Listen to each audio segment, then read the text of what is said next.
close your eyes and let your mind drift as we journey through the world of Hogwarts Legacy. From hidden secrets in the game's vast landscape to the quiet histories whispered through its ancient halls. And beyond, these gentle details will guide you into a peaceful sleep. So, settle in, get comfortable, and let the adventure carry you into dreams where magic softly lights the way. When you think of the grand adventure awaiting you, one of the most encompassing details often overlooked is the very heart of it all. Hogwarts School of Witchcraft and Wizardry itself. This ancient institution, a beacon of magic and mystery, serves as the central stage for your journey. Imagine its towering spires, gracefully piercing the often misty skies of the Scottish Highlands, a landscape both rugged and enchantingly beautiful. The castle itself feels less like a mere building and more like a living, breathing entity, its stones imbued with centuries of magic and the echoes of countless students. Within these venerable walls are not just classrooms where spells are mastered and potions brewed, but also dormitories, where the whispers of friendships forged and secrets shared lull students into slumber after a day of wonder. It's often said that students are typically accepted into Hogwarts at the tender age of 11, embarking on their first year of magical education. This is a common thread that weaves through many wizarding tales, a universal starting point for young witches and wizards. Yet, in the unfolding narrative of your own adventure, a curious deviation from this tradition emerges. There are indeed exceptions made for transfer students, those who arrive at Hogwarts at a later stage in their education, bringing with them unique backgrounds and perhaps even more pressing destinies. Figures such as Percival Rackham, Isidora Morganac, and Natsai Onai stand out in this regard. Each of them, arriving as a fifth year, adds a layer of intriguing complexity to the school's long-standing customs, hinting at reasons far beyond the ordinary for their delayed enrollment. Their presence suggests that the fabric of magic, and indeed of Hogwarts itself, is far more intricate and adaptable than one might initially perceive, always making room for those destined to play a pivotal role. And speaking of destinies, a much deeper and older thread of magic runs through the world, guarded by a secretive group known as the Keepers. These are not merely academics or administrators, but ancient figures whose very purpose is intertwined with the safeguarding of ancient magic Thuddy, a power both profound and potentially perilous. They exist in the shadows, their vigilance a silent promise against misuse, ensuring that the delicate balance of the magical world remains undisturbed. One of these venerable keepers, Charles Rookwood, carries a particularly fascinating history. It's said that he, along with the other keepers, wasn't just a protector of abstract power, but someone who once used this very magic for tangible good. Imagine, if you will, the story of Feldcroft Village, a small hamlet that suffered under the harsh grip of a drought. It was Charles and his fellow keepers who, in an act of extraordinary kindness and immense power, revived the parched land using ancient magic. This detail offers a comforting glimpse into the benevolent side of such formidable power, a reminder that even the most ancient and potent forces can be wielded for compassion and healing. The very idea of these powerful figures quietly working to maintain balance and occasionally offering aid adds a deep layer of historical significance to the world you inhabit, a reassuring thought as you drift deeper into tranquility. Their wisdom and actions, often shrouded in mystery, are nonetheless foundational to the stability and wonder of the magical realm, hinting at a tapestry of events stretching back long before your own arrival at Hogwarts. It is a testament to the enduring presence of watchful eyes and ancient understandings, ensuring the magic endures generation after generation, always quietly influencing the world from behind the veil of time. Moving from the grand, overarching mysteries of Hogwarts and its ancient protectors, let your thoughts wander through the very structure of the castle itself, a marvel of architectural magic. At its heart lies the awe-inspiring grand staircase, not merely a path between floors, but a character in its own right, constantly shifting and reconfiguring its steps as if guided by an unseen playful will. Imagine the smooth, worn stone beneath your feet, the grand, sweeping curves, and the countless portraits adorning the walls, their painted inhabitants quietly observing the ebb and flow of student life. These portraits, with their subtle movements and knowing gazes, add to the feeling that the castle is a living entity, its history breathing around you with every step you take. Drifting through this magnificent space, you might pass by the headmaster's office, a chamber of power and prestige, its secrets carefully guarded. Or perhaps you would find yourself near the trophy room, gleaming with ancient artifacts and awards, each piece holding a story of past triumphs and forgotten heroes.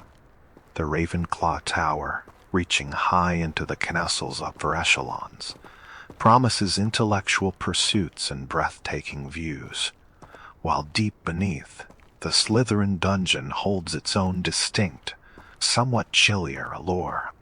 Each of these locations, a distinct world within the larger castle, offers a unique atmosphere, woven together by the constant, silent magic of Hogwarts. One of the more charming, if slightly perplexing, geographical quirks of the castle presents itself around the clock tower courtyard. One might naturally assume that the convenient Floo Flame, a quick teleportation point for weary travelers, would be situated directly within the sun-dappled expanse of the courtyard itself. Yet, a curious detail reveals that this particular magical travel point is in fact nestled within the clock tower. This small, unexpected placement is one of those gentle details that makes the world feel real and lived in, full of minor eccentricities that add character. It is a gentle reminder that even in a world of grand magic, some things adhere to their own charming, slightly illogical rules. Imagine the soft chimes from the clock tower overhead as you step into the courtyard, the sounds echoing faintly as you prepare for your journey. The stone underfoot, cool and smooth, speaks of countless footsteps, both ancient and recent, carrying students and professors alike through their daily routines. The very air seems to hum with the residual magic of spells, practiced lessons learned, and secrets whispered, making every corner of this magnificent fortress feel alive with history. The intricate carvings on the walls, the distant echoes of laughter from other courtyards, and the faint rustle of robes as unseen figures move through the corridors all contribute to a sense of peaceful permanence, inviting you to simply be present within its timeless embrace. And as you settle deeper, let your mind turn to the wise and wonderful figures who guide students through their magical education at Hogwarts. Among them is Professor Matilda Weasley, a woman of quiet competence and immense knowledge, serving not only as the deputy headmistress, but also as the esteemed professor of transfiguration. Imagine her calm demeanor, her steady hand as she demonstrates complex transformations, making the impossible seem elegantly simple. Her presence in the school is a reassuring constant, a pillar of wisdom and guidance for all who walk her halls. Her lessons always delivered with a gentle precision that belies the profound magic she wields. Then there is Professor Aesop Sharp, the potions master, whose classroom is a realm of bubbling cauldrons and mysterious concoctions. Picture the air thick with the scents of strange ingredients and simmering liquids, each aroma telling a story of precise measurements and careful stirring. His assignments often involve practical applications, pushing students to master the delicate art of potion making. One such task, Professor Sharp's assignment 2, requests the student to use a thunder brew potion against enemies, a testament to the professor's emphasis on combat preparedness. 40, and to test an invisibility potion, which speaks to a broader understanding of magical utility and stealth. These tasks, though challenging, serve to deepen a student's understanding of magical substances and their diverse applications, preparing them for the unpredictable world outside the classroom. Further up, in the lofty heights of the astronomy tower, presides Professor Satyavati Shah, whose passion for the cosmos is as vast as the night sky itself. Imagine attending her class under the soft glow of distant stars, a hum of ancient telescopes filling the air. Her lessons unravel the secrets of the celestial spheres, connecting the magic of the wizarding world to the endless wonders of the universe. It's a place where the grandeur of the macrocosm meets the intricate details of magical theory, inspiring awe and a sense of belonging within a much larger, more mysterious universe. And let us not forget Professor Abraham Ronan, the charms professor, whose very presence brings a jovial and light-hearted air to the usually serious world of academia. He's often described as having a perpetual twinkle in his eye, a clear indication of his playful spirit. What makes Professor Ronan particularly unique is his unwavering belief that a student's friendships and extracurricular activities are just as vital to their development as their academic studies. This philosophy stems from his own upbringing, having been tutored by a rather austere father both before and during his years at Hogwarts, where he was sorted into Slytherin.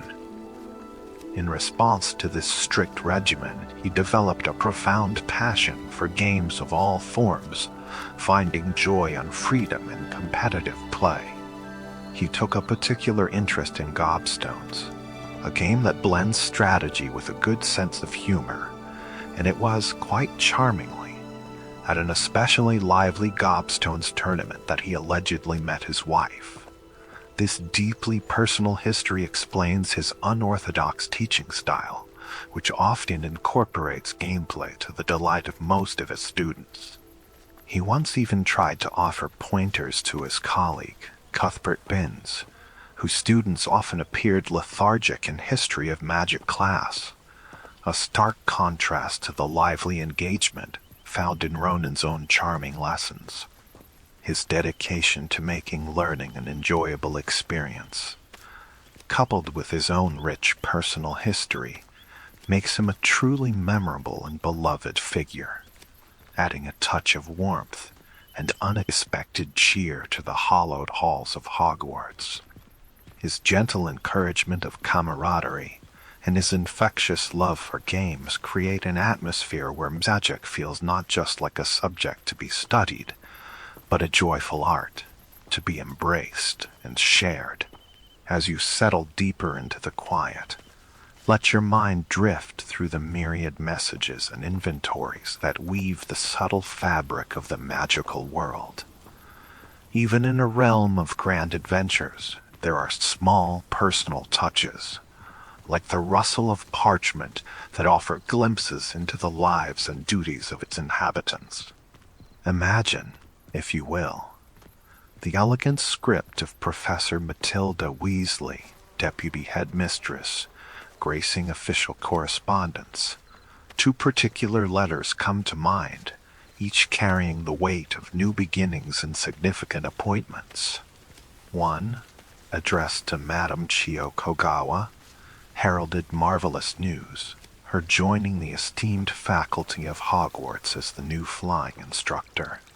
The letter, perhaps penned with a quill dipped in shimmering ink, would speak of the anticipation of their shared work, with a light-hearted, almost wistful mention that their time together at Hogwarts would hopefully be less eventful than our time near Yokohama Harbor.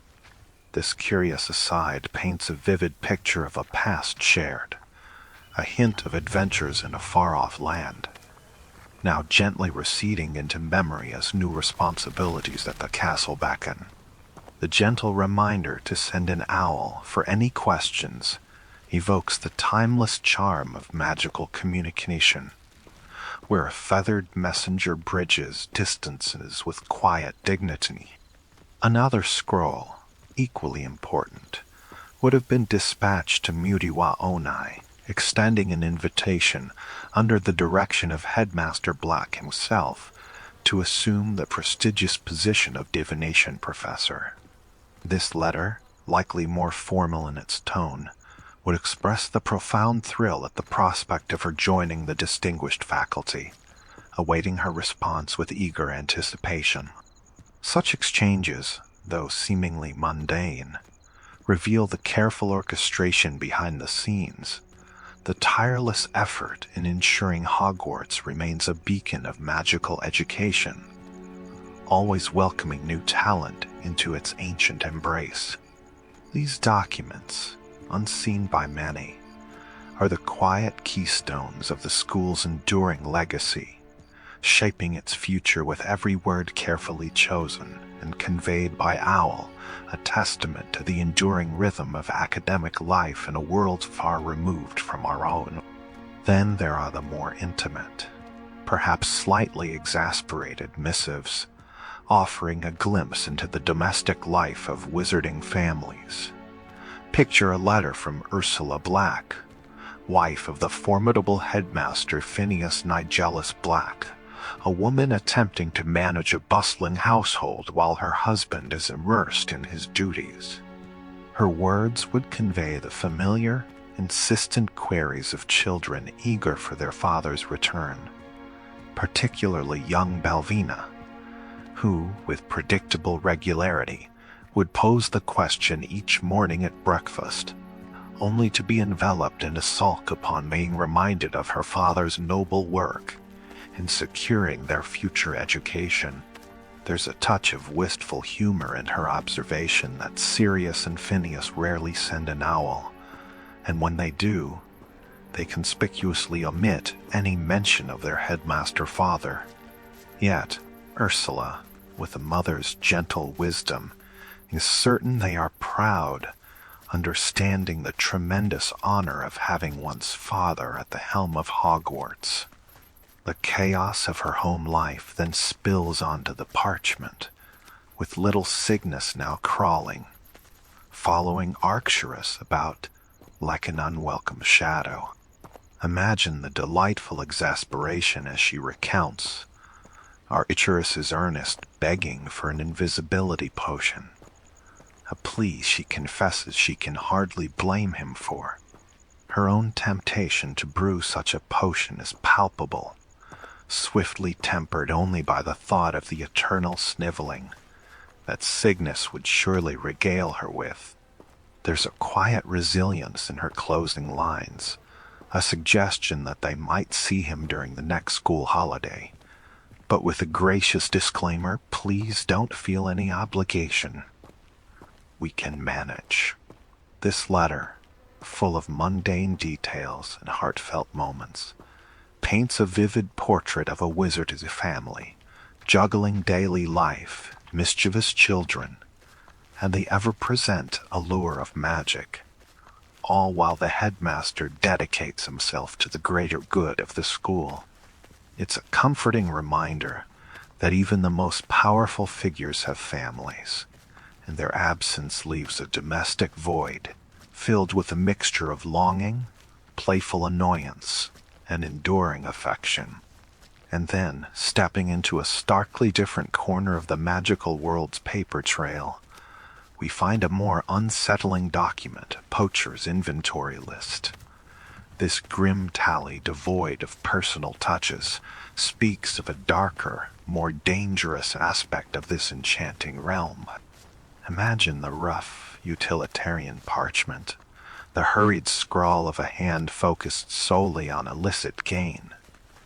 It begins with delivery, 4 times jobberknolls. 4 times jobberknolls. Picture these delicate, iridescent birds, their cries echoing the last sounds they hear, now listed as mere cargo, with a stark warning to handle them with care, not out of kindness, but out of a desire to preserve their value. Next on the list are 3 times Nan easels, sending cleverer and meaner than they look. Sue and watch the claws. One can almost hear the low growls and feel the sharp, intelligent eyes of these feline-like creatures, their natural cunning and fierce independence reduced to a cautionary note for their captors. Then, 5 times giant purple toads always wear gloves when handling.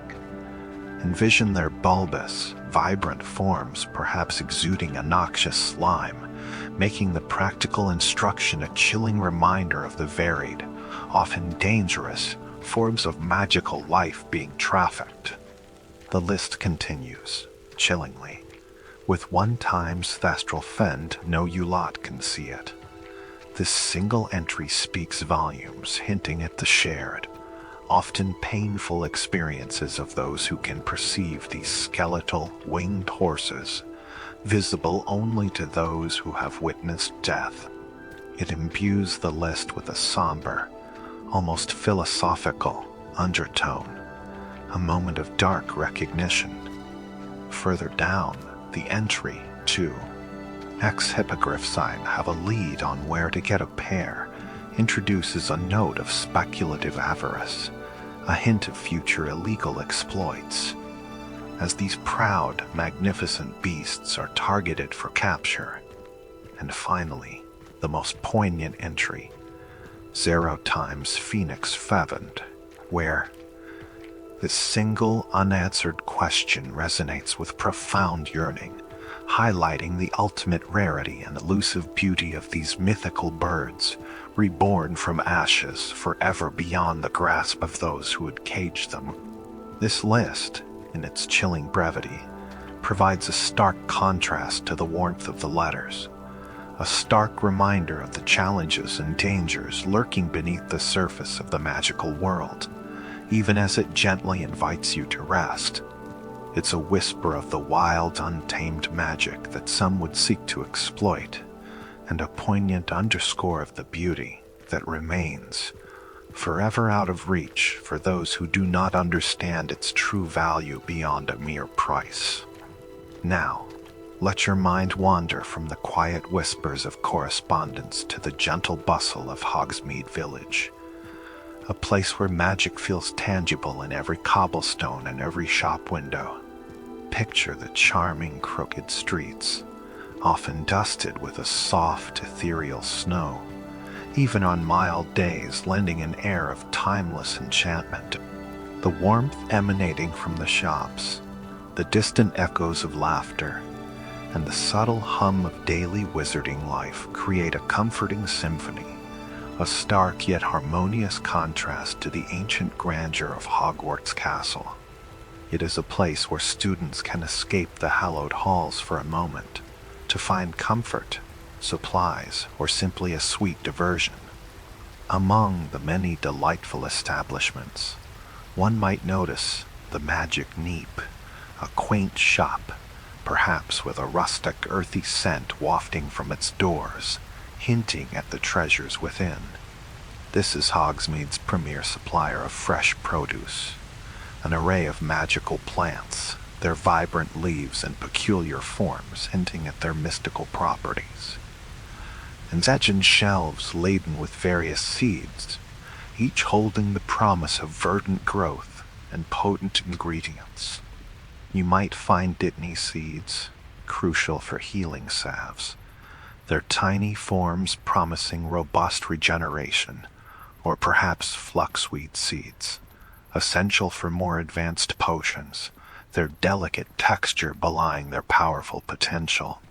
And then there are mallow-sweet seeds, which hold a special significance, as they are not just for potions, but for awakening ancient magic in the enigmatic Merlin trials. The shop also stocks rich, magical fertilizer, ensuring that whatever strange and wonderful flora a witch or wizard chooses to cultivate, it will flourish with vitality. The cheerful proprietor, Timothy Teasdale, with his deep knowledge of every sprout and root, would guide customers through their botanical needs, his quiet passion for plants evident in every careful explanation. The very thought of these growing things, pushing through the soil imbued with magic, brings a sense of calm, natural rhythm to this bustling village. Just down the lane, or perhaps around a hidden corner, lies Dervish and Banges, a shop whose description in the broader records is intriguingly simply to be added. This laconic note, rather than being an oversight, invites the imagination to fill the void, creating a sense of quiet anticipation and untold wonders. Perhaps it is a shop filled with an eclectic assortment of magical instruments, and their polished surfaces gleaming under the soft light, hinting at hidden mechanisms and ancient enchantments. One might envision a myriad of whirring gadgets and intriguing contraptions, each with a specific, yet mysterious, purpose. Perhaps a sneakoscope, a spinning glass top that vibrates and emits a soft hiss in the presence of deceit, sits on a velvet cushion, quietly awaiting its next owner. The absence of a detailed description in the common records only deepens its allure, transforming it into a place of quiet intrigue, where every visit might reveal a new, unexpected treasure. It's a subtle invitation to explore, to discover for oneself the unique charm and utility that lies within, making each step into its shadowed interior a small adventure in itself. The very thought of such a place, brimming with potential and quiet mystery, can lull the mind into a gentle state of peaceful curiosity, a perfect prelude to dreams. And then, as if drawn by an irresistible scent, your thoughts might drift to the most colorful and overtly delightful of Hogsmeade's establishments, Honeyduke's.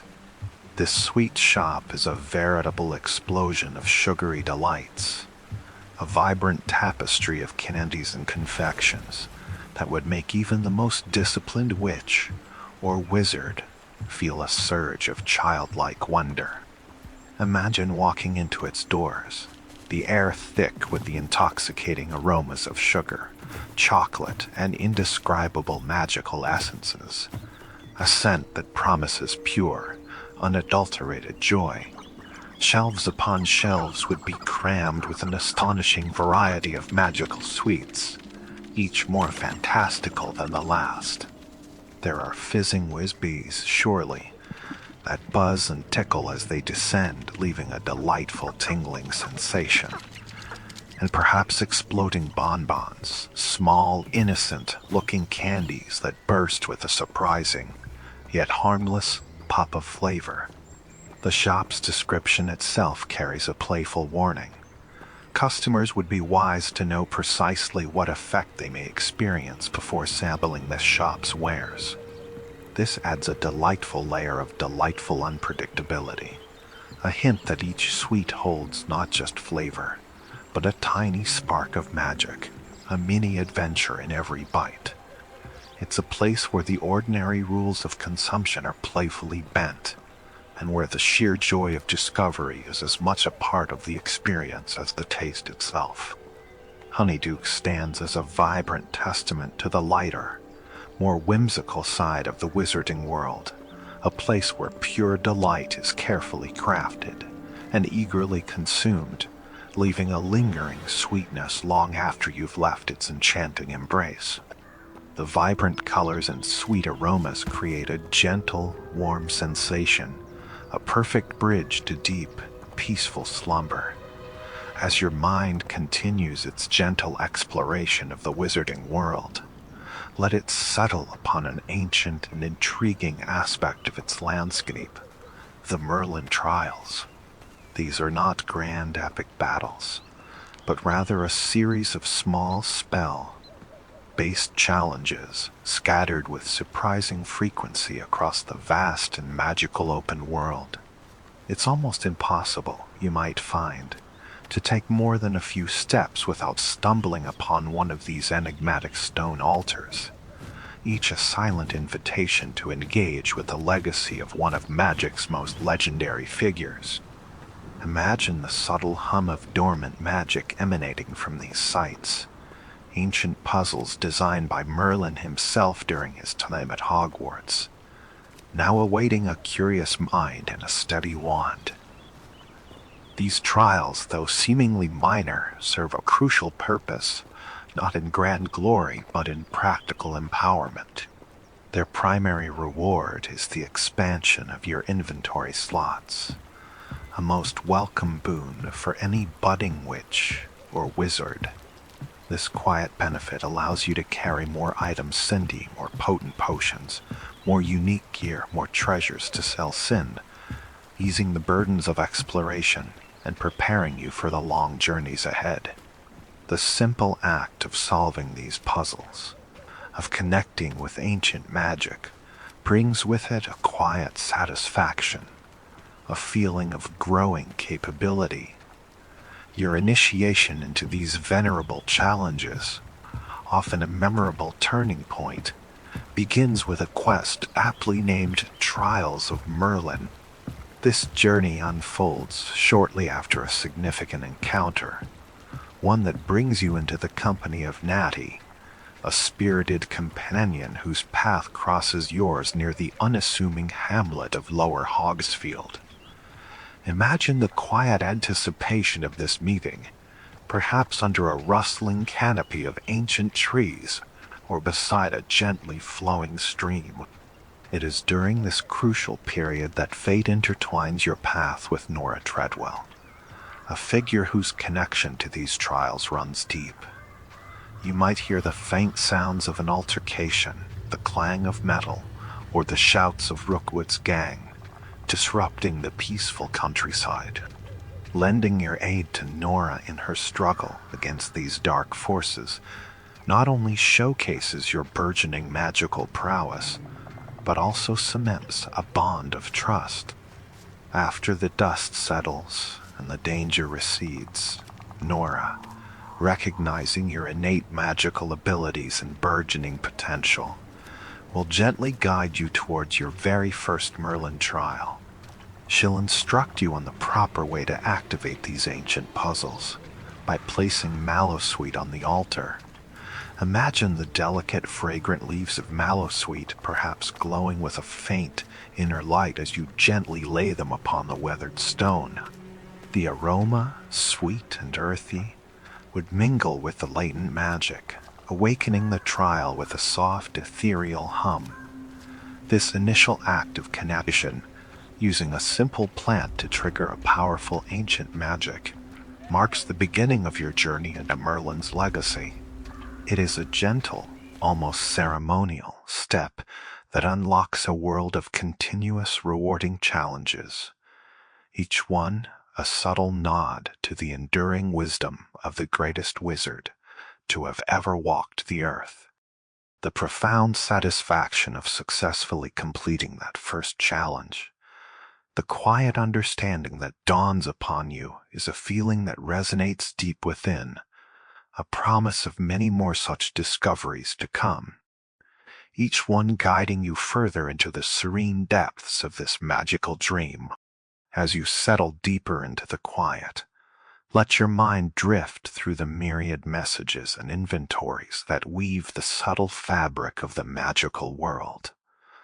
Even in a realm of grand adventures, there are small personal touches, like the rustle of parchment, that offer glimpses into the lives and duties of its inhabitants. Imagine, if you will, the elegant script of Professor Matilda Weasley, Deputy Headmistress, gracing official correspondence. Two particular letters come to mind, each carrying the weight of new beginnings and significant appointments.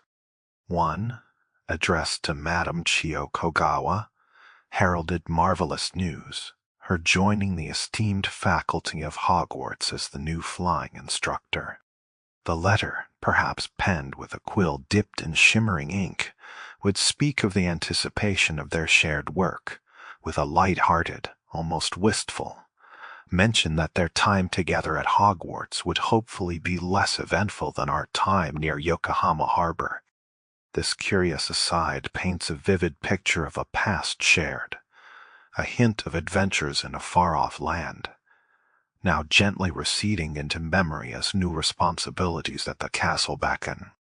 The gentle reminder to send an owl for any questions evokes the timeless charm of magical communication, where a feathered messenger bridges distances with quiet dignity.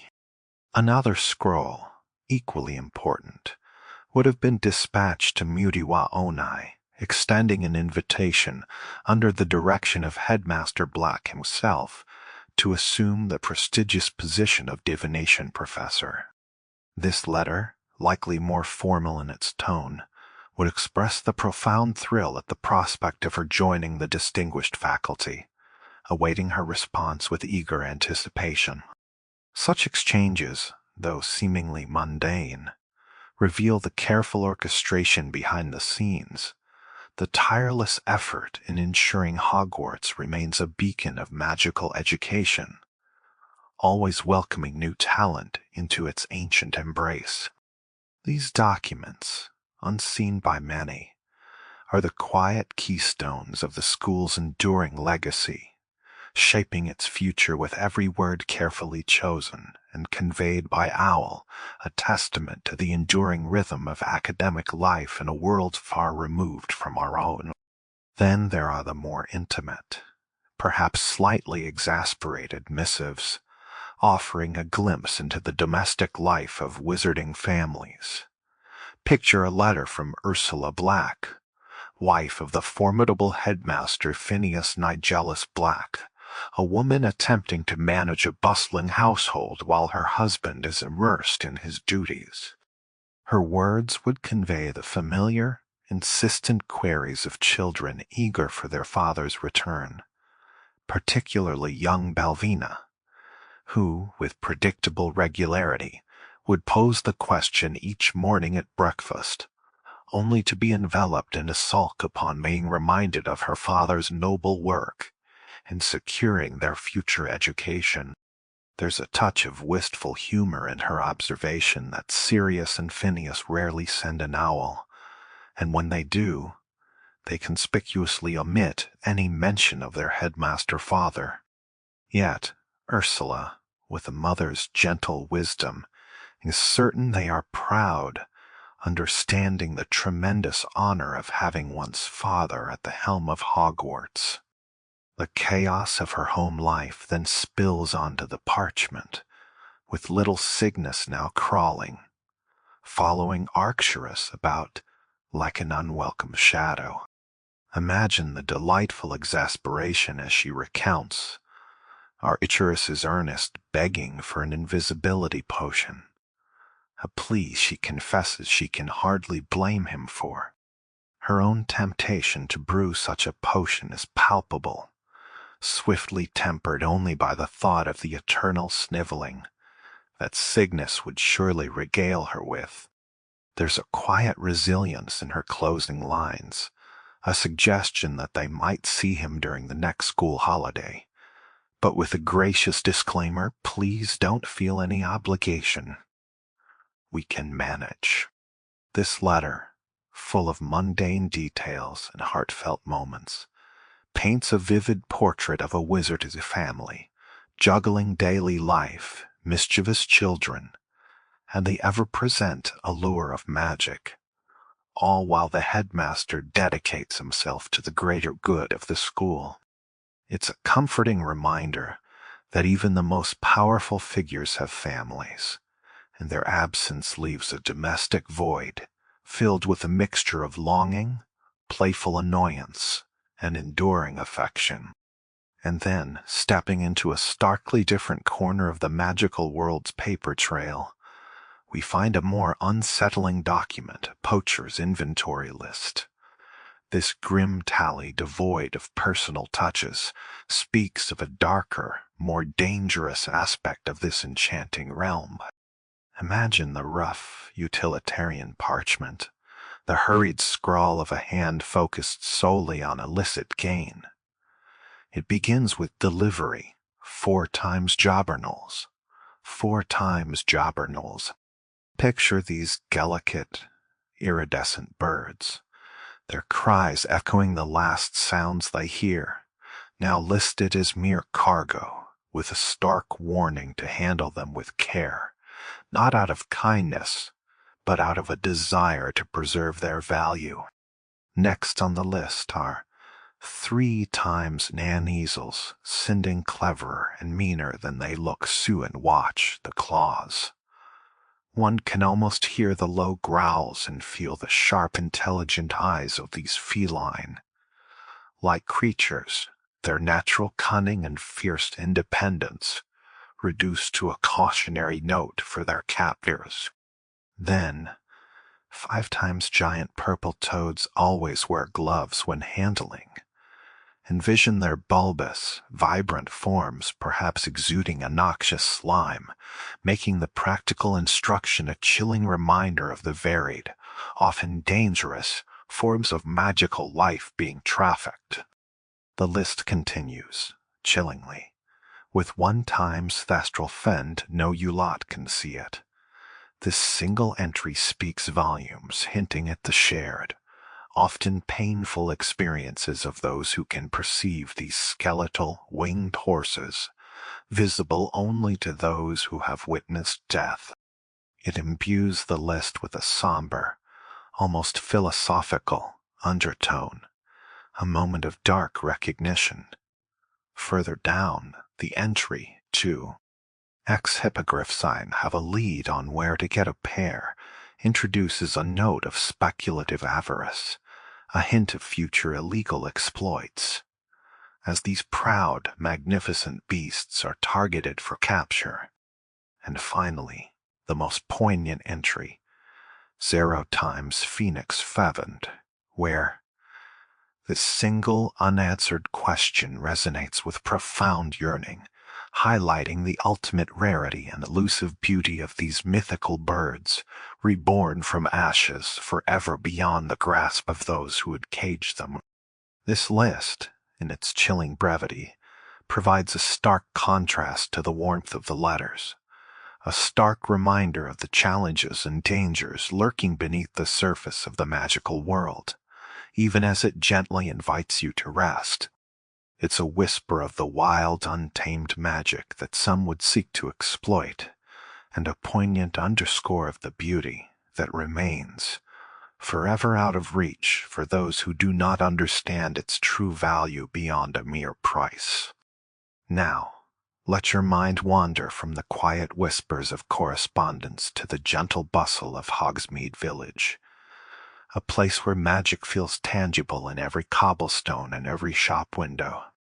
Picture the charming crooked streets, often dusted with a soft, ethereal snow, even on mild days lending an air of timeless enchantment. The warmth emanating from the shops, the distant echoes of laughter, and the subtle hum of daily wizarding life create a comforting symphony, a stark yet harmonious contrast to the ancient grandeur of Hogwarts Castle. It is a place where students can escape the hallowed halls for a moment, to find comfort, supplies, or simply a sweet diversion. Among the many delightful establishments, one might notice the Magic Neep, a quaint shop, perhaps with a rustic earthy scent wafting from its doors, hinting at the treasures within. This is Hogsmeade's premier supplier of fresh produce, an array of magical plants, their vibrant leaves and peculiar forms hinting at their mystical properties.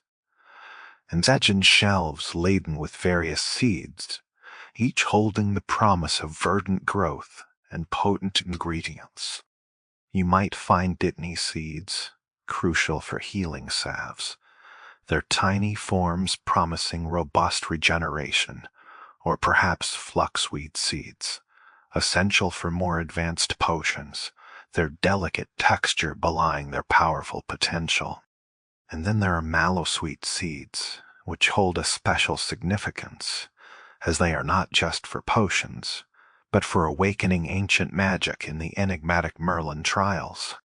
The shop also stocks rich, magical fertilizer, ensuring that whatever strange and wonderful flora a witch or wizard chooses to cultivate, it will flourish with vitality. The cheerful proprietor, Timothy Teasdale, with his deep knowledge of every sprout and root, would guide customers through their botanical needs, his quiet passion for plants evident in every careful explanation. The very thought of these growing things, pushing through the soil imbued with magic, brings a sense of calm, natural rhythm to this bustling village. Just down the lane, or perhaps around a hidden corner, lies Dervish and Banges, a shop whose description in the broader records is intriguingly simply to be added. This laconic note, rather than being an oversight, invites the imagination to fill the void, creating a sense of quiet anticipation and untold wonders. Perhaps it is a shop filled with an eclectic assortment of magical instruments, and their polished surfaces gleaming under the soft light, hinting at hidden mechanisms and ancient enchantments. One might envision a myriad of whirring gadgets and intriguing contraptions, each with a specific, yet mysterious, purpose. Perhaps a sneakoscope, a spinning glass top that vibrates and emits a soft hiss in the presence of deceit, sits on a velvet cushion, quietly awaiting its next owner. The absence of a detailed description in the common records only deepens its allure, transforming it into a place of quiet intrigue, where every visit might reveal a new, unexpected treasure. It's a subtle invitation to explore, to discover for oneself the unique charm and utility that lies within, making each step into its shadowed interior a small adventure in itself. The very thought of such a place, brimming with potential and quiet mystery, can lull the mind into a gentle state of peaceful curiosity, a perfect prelude to dreams. And then, as if drawn by an irresistible scent, your thoughts might drift to the most colorful and overtly delightful of Hogsmeade's establishments, Honeydukes. This sweet shop is a veritable explosion of sugary delights, a vibrant tapestry of candies and confections that would make even the most disciplined witch or wizard feel a surge of childlike wonder. Imagine walking into its doors, the air thick with the intoxicating aromas of sugar, chocolate, and indescribable magical essences, a scent that promises pure, unadulterated joy. Shelves upon shelves would be crammed with an astonishing variety of magical sweets, each more fantastical than the last. There are fizzing whiz-bees, surely, that buzz and tickle as they descend, leaving a delightful tingling sensation. And perhaps exploding bonbons, small, innocent-looking candies that burst with a surprising, yet harmless, pop of flavor. The shop's description itself carries a playful warning. Customers would be wise to know precisely what effect they may experience before sampling this shop's wares. This adds a delightful layer of delightful unpredictability, a hint that each sweet holds not just flavor, but a tiny spark of magic, a mini adventure in every bite. It's a place where the ordinary rules of consumption are playfully bent, and where the sheer joy of discovery is as much a part of the experience as the taste itself. Honeyduke stands as a vibrant testament to the lighter, more whimsical side of the wizarding world, a place where pure delight is carefully crafted and eagerly consumed, leaving a lingering sweetness long after you've left its enchanting embrace. The vibrant colors and sweet aromas create a gentle, warm sensation, a perfect bridge to deep, peaceful slumber. As your mind continues its gentle exploration of the wizarding world, let it settle upon an ancient and intriguing aspect of its landscape, the Merlin Trials. These are not grand epic battles, but rather a series of small spell-based challenges scattered with surprising frequency across the vast and magical open world. It's almost impossible, you might find, to take more than a few steps without stumbling upon one of these enigmatic stone altars, each a silent invitation to engage with the legacy of one of magic's most legendary figures. Imagine the subtle hum of dormant magic emanating from these sites, ancient puzzles designed by Merlin himself during his time at Hogwarts, now awaiting a curious mind and a steady wand. These trials, though seemingly minor, serve a crucial purpose, not in grand glory but in practical empowerment. Their primary reward is the expansion of your inventory slots, a most welcome boon for any budding witch or wizard. This quiet benefit allows you to carry more items Cindy, more potent potions, more unique gear, more treasures to sell Sin, easing the burdens of exploration and preparing you for the long journeys ahead. The simple act of solving these puzzles, of connecting with ancient magic, brings with it a quiet satisfaction, a feeling of growing capability. Your initiation into these venerable challenges, often a memorable turning point, begins with a quest aptly named Trials of Merlin. This journey unfolds shortly after a significant encounter, one that brings you into the company of Natty, a spirited companion whose path crosses yours near the unassuming hamlet of Lower Hogsfield. Imagine the quiet anticipation of this meeting, perhaps under a rustling canopy of ancient trees or beside a gently flowing stream. It is during this crucial period that fate intertwines your path with Nora Treadwell, a figure whose connection to these trials runs deep. You might hear the faint sounds of an altercation, the clang of metal, or the shouts of Rookwood's gang, disrupting the peaceful countryside. Lending your aid to Nora in her struggle against these dark forces not only showcases your burgeoning magical prowess, but also cements a bond of trust. After the dust settles and the danger recedes, Nora, recognizing your innate magical abilities and burgeoning potential, will gently guide you towards your very first Merlin trial. She'll instruct you on the proper way to activate these ancient puzzles by placing mallowsweet on the altar. Imagine the delicate, fragrant leaves of mallowsweet perhaps glowing with a faint inner light as you gently lay them upon the weathered stone. The aroma, sweet and earthy, would mingle with the latent magic, awakening the trial with a soft, ethereal hum. This initial act of connection, using a simple plant to trigger a powerful ancient magic, marks the beginning of your journey into Merlin's legacy. It is a gentle, almost ceremonial step that unlocks a world of continuous rewarding challenges, each one a subtle nod to the enduring wisdom of the greatest wizard to have ever walked the earth. The profound satisfaction of successfully completing that first challenge, the quiet understanding that dawns upon you, is a feeling that resonates deep within, a promise of many more such discoveries to come. each one guiding you further into the serene depths of this magical dream. Now, let's delve even deeper into the specific kinds of challenges that the legendary Merlin thoughtfully wove into the very fabric of this magical land. These trials, though varied in their execution, all share a common thread, a gentle invitation to engage with your magical abilities in thoughtful and observant ways.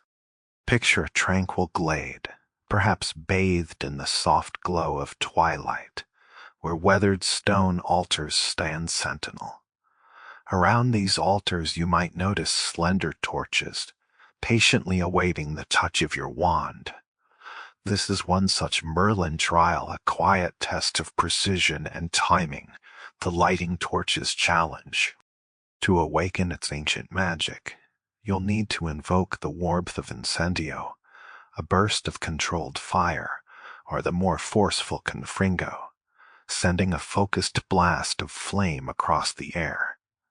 Imagine the satisfying whoosh as the flame leaps from your wand tip, a vibrant orange against the darkening stone. If you possess confringo, the advantage of its range is immediately apparent. You can reach those more distant torches with a graceful flick of your wrist, maintaining a serene distance. The true secret to this trial, however, lies in a delicate dance of observation and order. You must light these torches not at random, but in a specific sequence, from the tallest reaching highest into the air, down to the shortest humbly nestled closer to the ground. As each torch ignites, imagine a soft, resonant click as its flame burns brightly for a moment, before the stone column begins to slowly, almost imperceptibly descend into the earth, as if acknowledging your success. This gentle sinking is a silent timer. Should one of these columns fully disappear beneath the surface before all its brethren are lit, the trial will gently reset, inviting you to begin anew to find that peaceful rhythm and perfect sequence once more. It's a calming, rhythmic challenge where a moment of hurried action can be gently undone, allowing for a fresh, unhurried attempt, reinforcing the idea that patience, too, is a powerful form of magic. Another variety of Merlin's ingenious puzzles might present itself as a series of ancient, robust pillars standing proudly around the designated trial area. Perched atop these stone sentinels, you would find delicate, glowing orbs pulsating with a soft inner light. This is the Destroying Orbs trial, a test of your keen eye and direct magical intervention. Before you even draw your wand, you might choose to cast Revelio, allowing a gentle blue wave of magic to sweep across the landscape, momentarily highlighting these hidden orbs, making them easier to spot amidst the natural surroundings. It's a calming ritual, this act of seeking, of letting magic reveal what is otherwise unseen. Once located, the task is simple, yet satisfying. Either a precise basic cast, a focused beam of pure magical energy, or the pulling force of Axio can be used to shatter these magical spheres. Imagine the quiet pinging or a soft, resonant crack as each orb disperses into shimmering dust, a small release of ancient energy. There is a deep satisfaction in each successful hit, a feeling of focused power as you systematically address each glowing target. The gentle sounds of the shattered orbs, like distant chimes, float on the air, marking your progress through this ancient game, slowly but surely bringing you closer to the serene completion of Merlin's foresight. The repetition, the gentle aiming, the soft magical impact 40, all combine to create a deeply soothing engagement, allowing your mind to focus on the simple, yet profound, act of dismantling these magical barriers. Each broken orb feels like a small release, a letting go of accumulated tension, leaving behind only the quiet echoes of your success. As the echoes of fire and shattered orbs fade, your magical journey through Merlin's trials continues, guiding you towards puzzles that require a different kind of focus, one of balance and precise manipulation. Imagine a cluster of weathered standing stones scattered across a serene landscape, perhaps near a tranquil stream or within a sun-dappled grove. These are not for powerful spells or dramatic blasts, but for a more grounded, almost meditative engagement. The Standing Stones Trial. For this particular challenge, your wand can rest, and your focus shifts to your own agility and the steady rhythm of your movements. The objective is simply to climb onto one of these ancient stones, feeling the rough, cool surface beneath your feet, and then, with a light heart and a steady gaze, to run and gently jump from one stone to the next.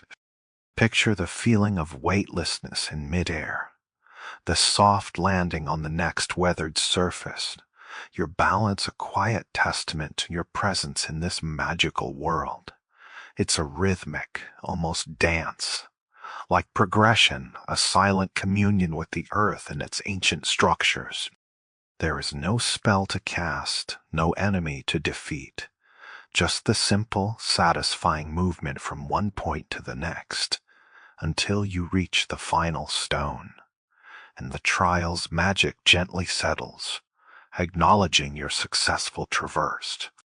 The quiet concentration on each step, the soft thud of your landing, and the serene backdrop of the wizarding world around you combine to create a deeply calming experience, a moment of peaceful physical engagement.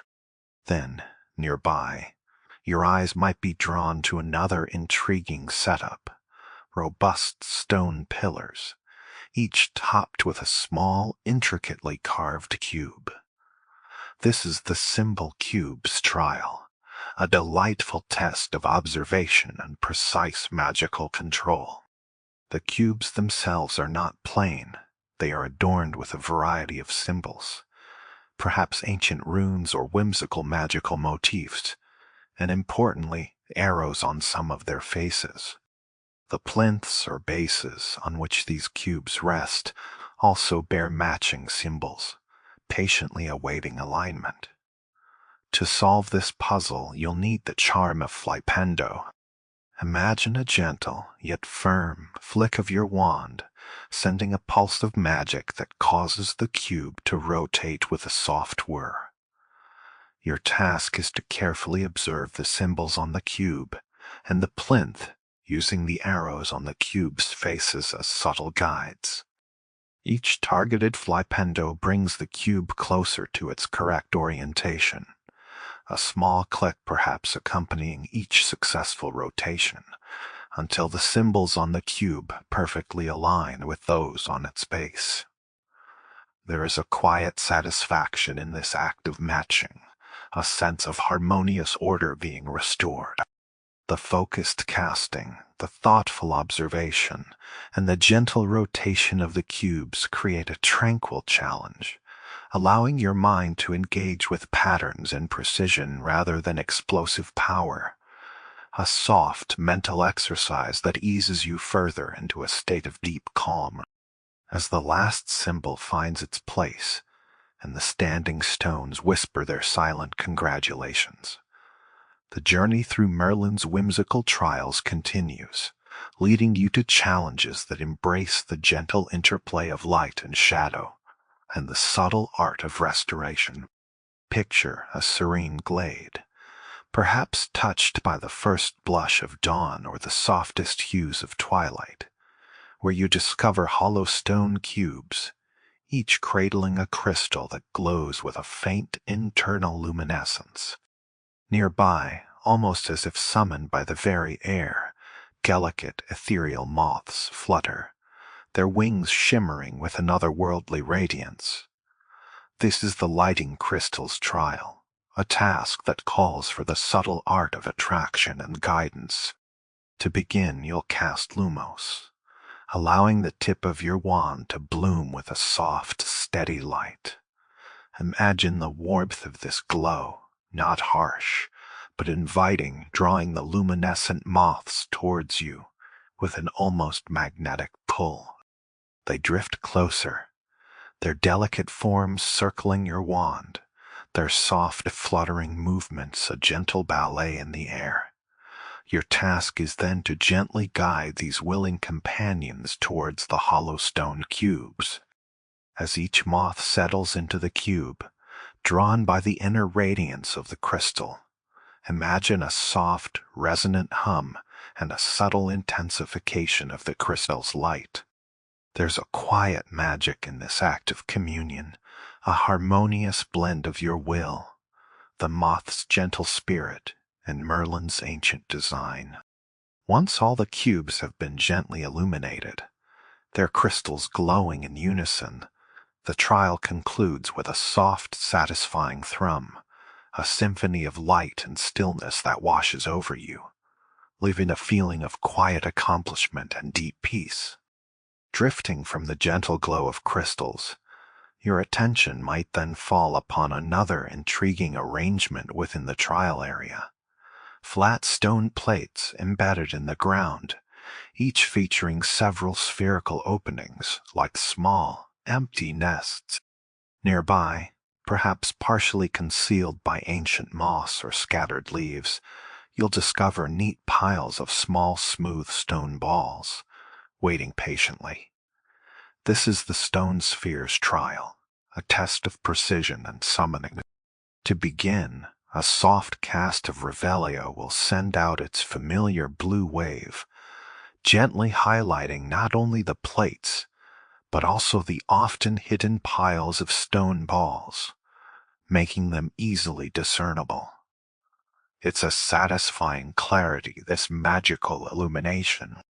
With your targets revealed, you will then invoke Axio, feeling the familiar pull of the summoning charm in your wand hand. Imagine the gentle yet firm tug as a small stone ball lifts from its pile, floating gracefully through the air, obedient to your command. You guide it with focused intent towards one of the waiting spherical openings in the ground plates. A soft clunk as it settles perfectly into place, echoing the precision of your magic. One by one, you repeat this tranquil process, lifting and guiding each stone until every opening in every plate is perfectly filled, creating a satisfying pattern of completeness.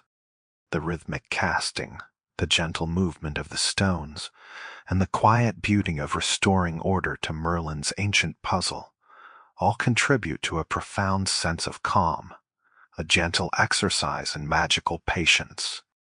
And finally, within this realm of gentle restoration, you might encounter a scene of disarray, a number of statues, perhaps depicting ancient wizards or mythical beasts, lie in collapsed fragments around the trial area. This is the repairing statue's trial, a poignant reminder of time's relentless passage and magic's enduring power to mend.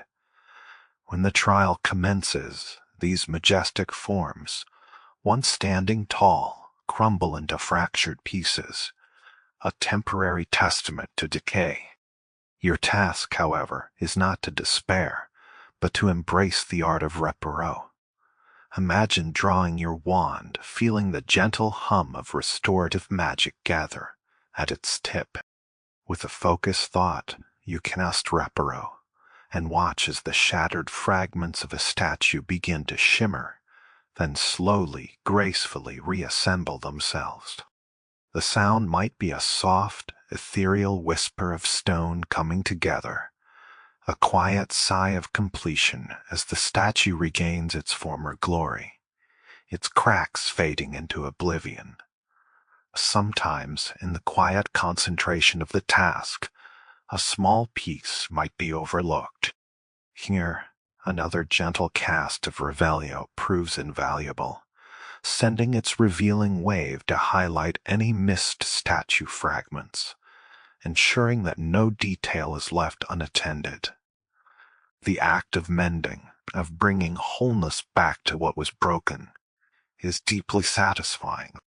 Each completed statue stands as a testament to your quiet power, a symbol of magic's ability to restore and preserve beauty, filling the air with a sense of quiet accomplishment that softly lulls your mind towards a peaceful and restorative sleep.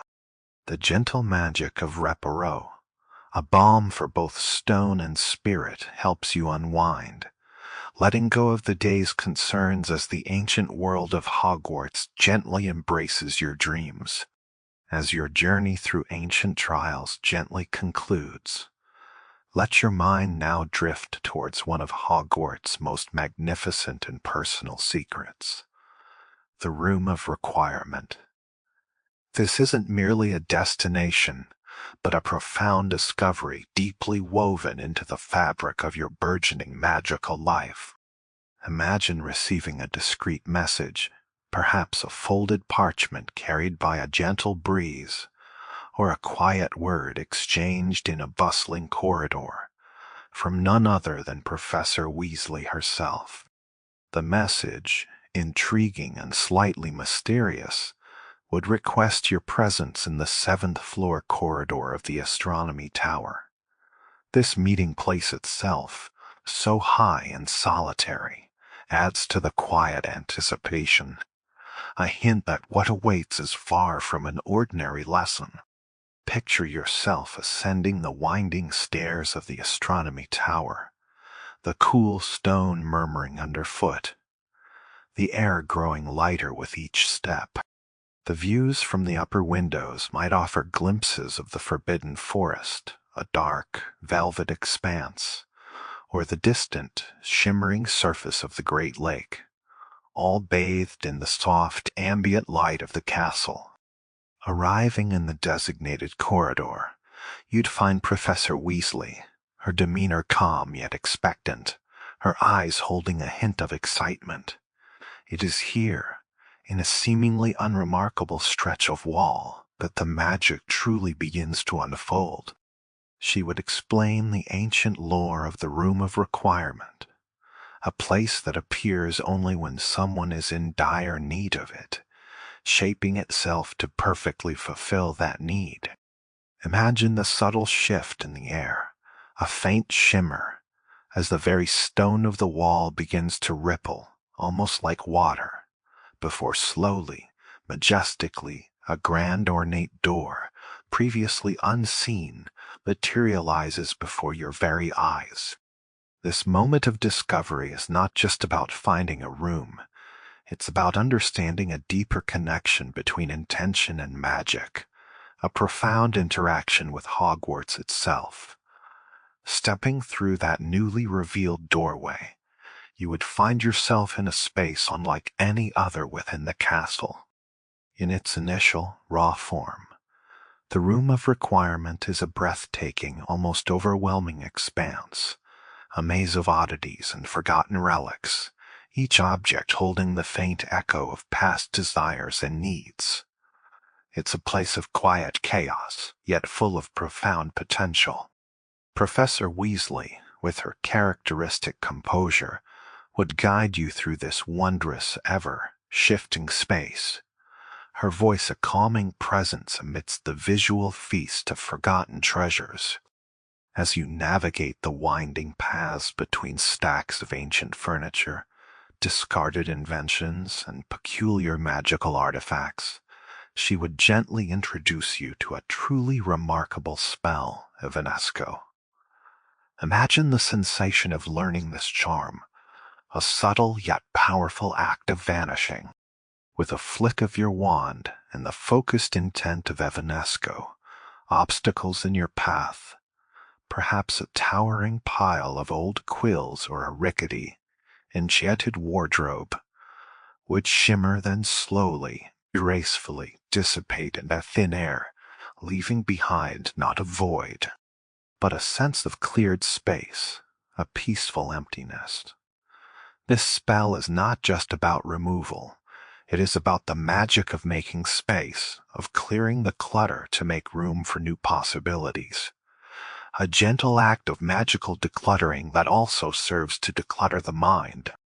As you continue your exploration, following Professor Weasley through the room's endless, captivating pathways, she might become momentarily distracted by a fascinating piece of old memorabilia, a silent testament to her own deep connection to the castle's history. This brief pause, however, serves a new purpose. It grants you a moment of solitary exploration, a quiet invitation to venture ahead deeper into the room's enigmatic heart, in search of a most endearing inhabitant Fiddy-Deek, the house elf. Imagine the hushed reverence of this solo journey, the soft scuff of your footsteps on the ancient floor, the quiet hum of ambient magic filling the vastness around you. Deek, when you finally find him, is a figure of gentle wisdom and unwavering devotion, a small, unassuming guardian of the room's secrets. His presence completes this initial chapter of your room of requirement discovery, transforming it from a mere magical space into a personal sanctuary, a place where profound lessons are learned and enduring friendships begin to quietly blossom.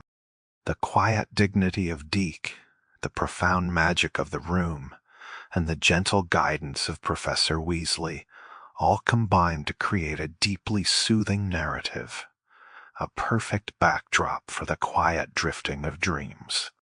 It's a space where magic manifests, not through force, but through pure, heartfelt necessity, making it a calming, almost sacred, haven within the bustling world of Hogwarts. Building upon the initial wonder of discovering this extraordinary space, let your mind now drift towards the very essence of its utility, the core magic that transforms the room of requirement into a truly personal sanctuary. This profound ability is encapsulated in the conjuring spell, a wondrous charm that allows you to bring objects into being, shaping the very air around you to meet your needs. Imagine the sensation of learning this spell, feeling the raw creative energy flow from your core, through your arm and out through your wand tip. It's a magic that speaks to intention, to the quiet power of imagination, allowing you to manifest practical, essential items that will serve you throughout your academic and adventurous life. Among the first and most fundamental creations you'll learn to conjure are your very own potting table and potion station. Picture the subtle shimmer in the air, the faint whoosh of magic as the chosen piece of furniture slowly, gracefully coalesces into existence before you. The potting table, perhaps crafted from a rich, dark wood with gentle curves and sturdy legs, would stand ready to cradle various magical plants. Its surface might be smooth and cool, awaiting the placement of pots and soil, a silent invitation to cultivate botanical wonders. Beside it, the potion station, a more intricate setup, perhaps with bubbling cauldrons suspended over gentle flames, and shelves for delicate vials and intriguing ingredients, would radiate an air of quiet scientific magic. These conjured stations are more than just functional items. They are extensions of your will, manifestations of your burgeoning magical skill, and symbols of your growing self-sufficiency within the wizarding world. The act of bringing them forth, of watching them solidify from pure magical essence, is a deeply satisfying and calming process, a quiet testament to your creative power. The very foundation of this creative magic, the essential ingredient that fuels nearly all conjurations within the room of requirement, is the versatile and shimmering moonstone. Imagine this captivating resource not as a dull rock, but as fragments of captured moonlight, radiating a soft, ethereal glow. It is the lifeblood of your room, allowing you to shape and define your personal space. You might find moonstones scattered throughout the broader magical world, appearing as crystalline formations, sparkling faintly in dark caves or nestled among ancient ruins. The act of acquiring it from the world is a simple, yet gratifying one. With a focused basic cast, a gentle burst of magic, you can shatter these crystallized stones, watching as the luminous fragments scatter and then gracefully coalesce into manageable pieces ready for collection. Alternatively, a soft, precise axio can draw the moonstone directly to your outstretched hand, a silent acknowledgement of your magical connection to the earth's subtle treasures. However, the pursuit of moonstone doesn't rely solely on serendipitous discovery in the wild. Within the quiet efficiency of your room of requirement, you gain access to an ingenious magical device, the material refiner. This conjured contraption, perhaps a delicate lattice of enchanted metals and glowing crystals, offers a steady and reliable source of moonstone. Imagine feeding raw, unrefined magical energy, or perhaps other common magical minerals, into its gentle mechanism, and watching as it quietly hums, transforming them into the coveted moonstone. This constant, almost meditative process of refining ensures a continuous supply, freeing you from the necessity of ceaseless exploration, allowing your focus to shift to the creative act of building and decorating your personal haven. The ability to generate this vital resource, to sustain your creative endeavors, brings with it a profound sense of self-reliance and magical mastery. The soft glow of the moonstone, the quiet hum of the material refiner, and the endless possibilities they unlock within your room of requirement all contribute to a deeply soothing ambience, a peaceful canvas upon which your magical dreams can gently unfold, guiding you deeper into tranquil sleep. Each new conjuration, each shimmering piece of moonstone, is a quiet promise of comfort and growth in your evolving magical world.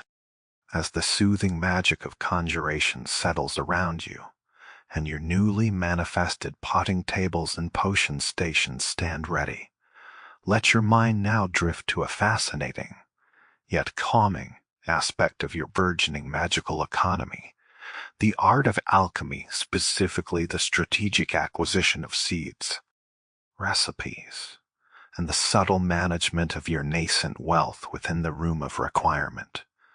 It is not about hurried accumulation, but rather about wise planning and understanding the long-term benefits of mindful investment. Imagine the gentle rustle of parchment as you contemplate the diverse array of items available, each offering a unique pathway to magical self-sufficiency. Initially, your journey into crafting is graced by a truly generous introduction during the Welcome to Hogsmeade quest. This early adventure, often a student's first true exploration beyond the castle gates, bestows upon you a foundation of essential items entirely free of charge. Picture the quiet satisfaction of receiving your first small potion station, a modest yet perfectly functional setup, ready for your initial brewing experiments. Alongside it, a potting table with a small pot appears, eager to nurture your first magical sprouts. And, most importantly, you'll be gifted foundational recipes, the Wiggenweld potion recipe, a lifesaver for any adventure, and the Edgerus potion recipe, providing essential defensive boosts. To complete this starter kit, a handful of Dittany seeds are also provided, ready to be sown. These initial offerings are more than just items. They are quiet symbols of encouragement, ensuring that every student, regardless of their starting funds, has the basic tools to embark on their crafting journey, fostering a sense of capability and gentle empowerment from the very beginning. A particularly calming aspect of this crafting economy lies in a crucial detail.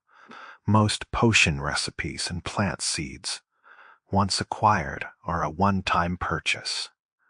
Imagine the peaceful liberation that comes with this knowledge. You don't need to perpetually repurchase a recipe every time you wish to brew a Wiggenweld potion, nor do you need to endlessly buy Dittany seeds for each new planting cycle. Once the recipe parchment is absorbed into your knowledge, or the seed packet is added to your permanent collection, the ability to create or cultivate that item is yours forever. This enduring access transforms crafting from a fleeting expenditure into a long-term investment in your magical future, allowing you to focus on the serene process of creation rather than the constant worry of cost. It encourages a deeper connection to your resources, nurturing them with a sense of quiet ownership. As your experience grows, so too does the opportunity for strategic economic decisions, particularly when comparing the cost of buying finished potions or combat tools from vendors versus crafting them yourself. While a quick purchase might seem convenient in the heat of an urgent situation, the long-term benefit of brewing your own concoctions becomes subtly evident. Imagine a quiet evening in your room of requirement, the gentle bubbling of your potion station, and the soft rustle of growing plants around you. Crafting your own Thunderbrew potion, for instance, by gathering its ingredients like leech juice, shrivel fig, and stench of the dead, and then brewing it yourself, often proves significantly more economical than purchasing the ready-made potion from J. Pippin's potions or Fatima Loang. This quiet efficiency, this subtle mastery of resource management, adds a layer of satisfying self-sufficiency to your magical life, allowing you to conserve your precious gold for other adventures or valuable conjurations. When it comes to optimizing your crafting setup, a few key investments offer exceptional value and bring a profound sense of calm to your resource management. Picture yourself contemplating your initial gold. The hopping pot, for instance, is a true marvel of magical engineering. For a single, reasonable investment, this enchanted cauldron passively brews random potions, provided you own their respective recipes. It is a subtle form of magical automation, a constant quiet hum of productivity that quietly churns out valuable concoctions while you are off on other adventures. Imagine returning to your room, finding a fresh batch of Wiggenweld potions or Maxima potions awaiting you, all thanks to the hopping pot's tireless work. This gentle background efficiency means less time spent actively brewing and more time for exploration or rest. Equally transformative is the material refiner. While moonstone can be diligently collected from the crystallized formations scattered across the world, this can be a time-consuming endeavor. The material refiner, a beacon of efficiency, allows you to passively generate moonstone within your room of requirement. Imagine its soft, consistent glow, silently converting raw magical energy into the shimmering fragments you need for conjurations. This continuous supply frees you from the mundane task of seeking out every last shard, allowing you to focus on the joyous act of creation. Together, the hopping pot and the material refiner are more than just items. They are symbols of magical foresight, enabling a serene and self-sustaining crafting ecosystem. They transform the often frustrating hunt for resources into a gentle background process, allowing your mind to drift peacefully, knowing that your magical needs are being quietly, effortlessly met. A testament to the wisdom of early strategic investments in your enchanted home. This careful planning, this gentle understanding of the flow of magical resources, is a deeply soothing rhythm, a quiet assurance that your journey through Hogwarts Legacy is supported by the calm, steady hand of your own magical ingenuity.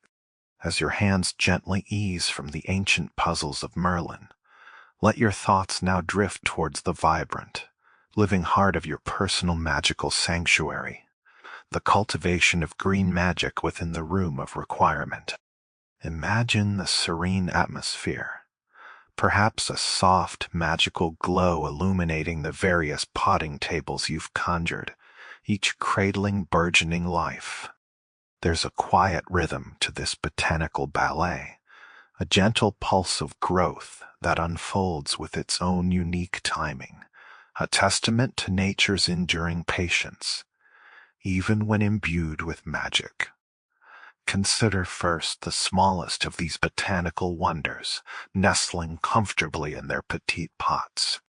These are the quick growers, like the mandrake whose leaves unfurl with a swift grace, reaching maturity in a mere 10 minutes. Picture the delicate root structure beneath the soil, quietly drawing nutrients, preparing for the moment of its full bloom.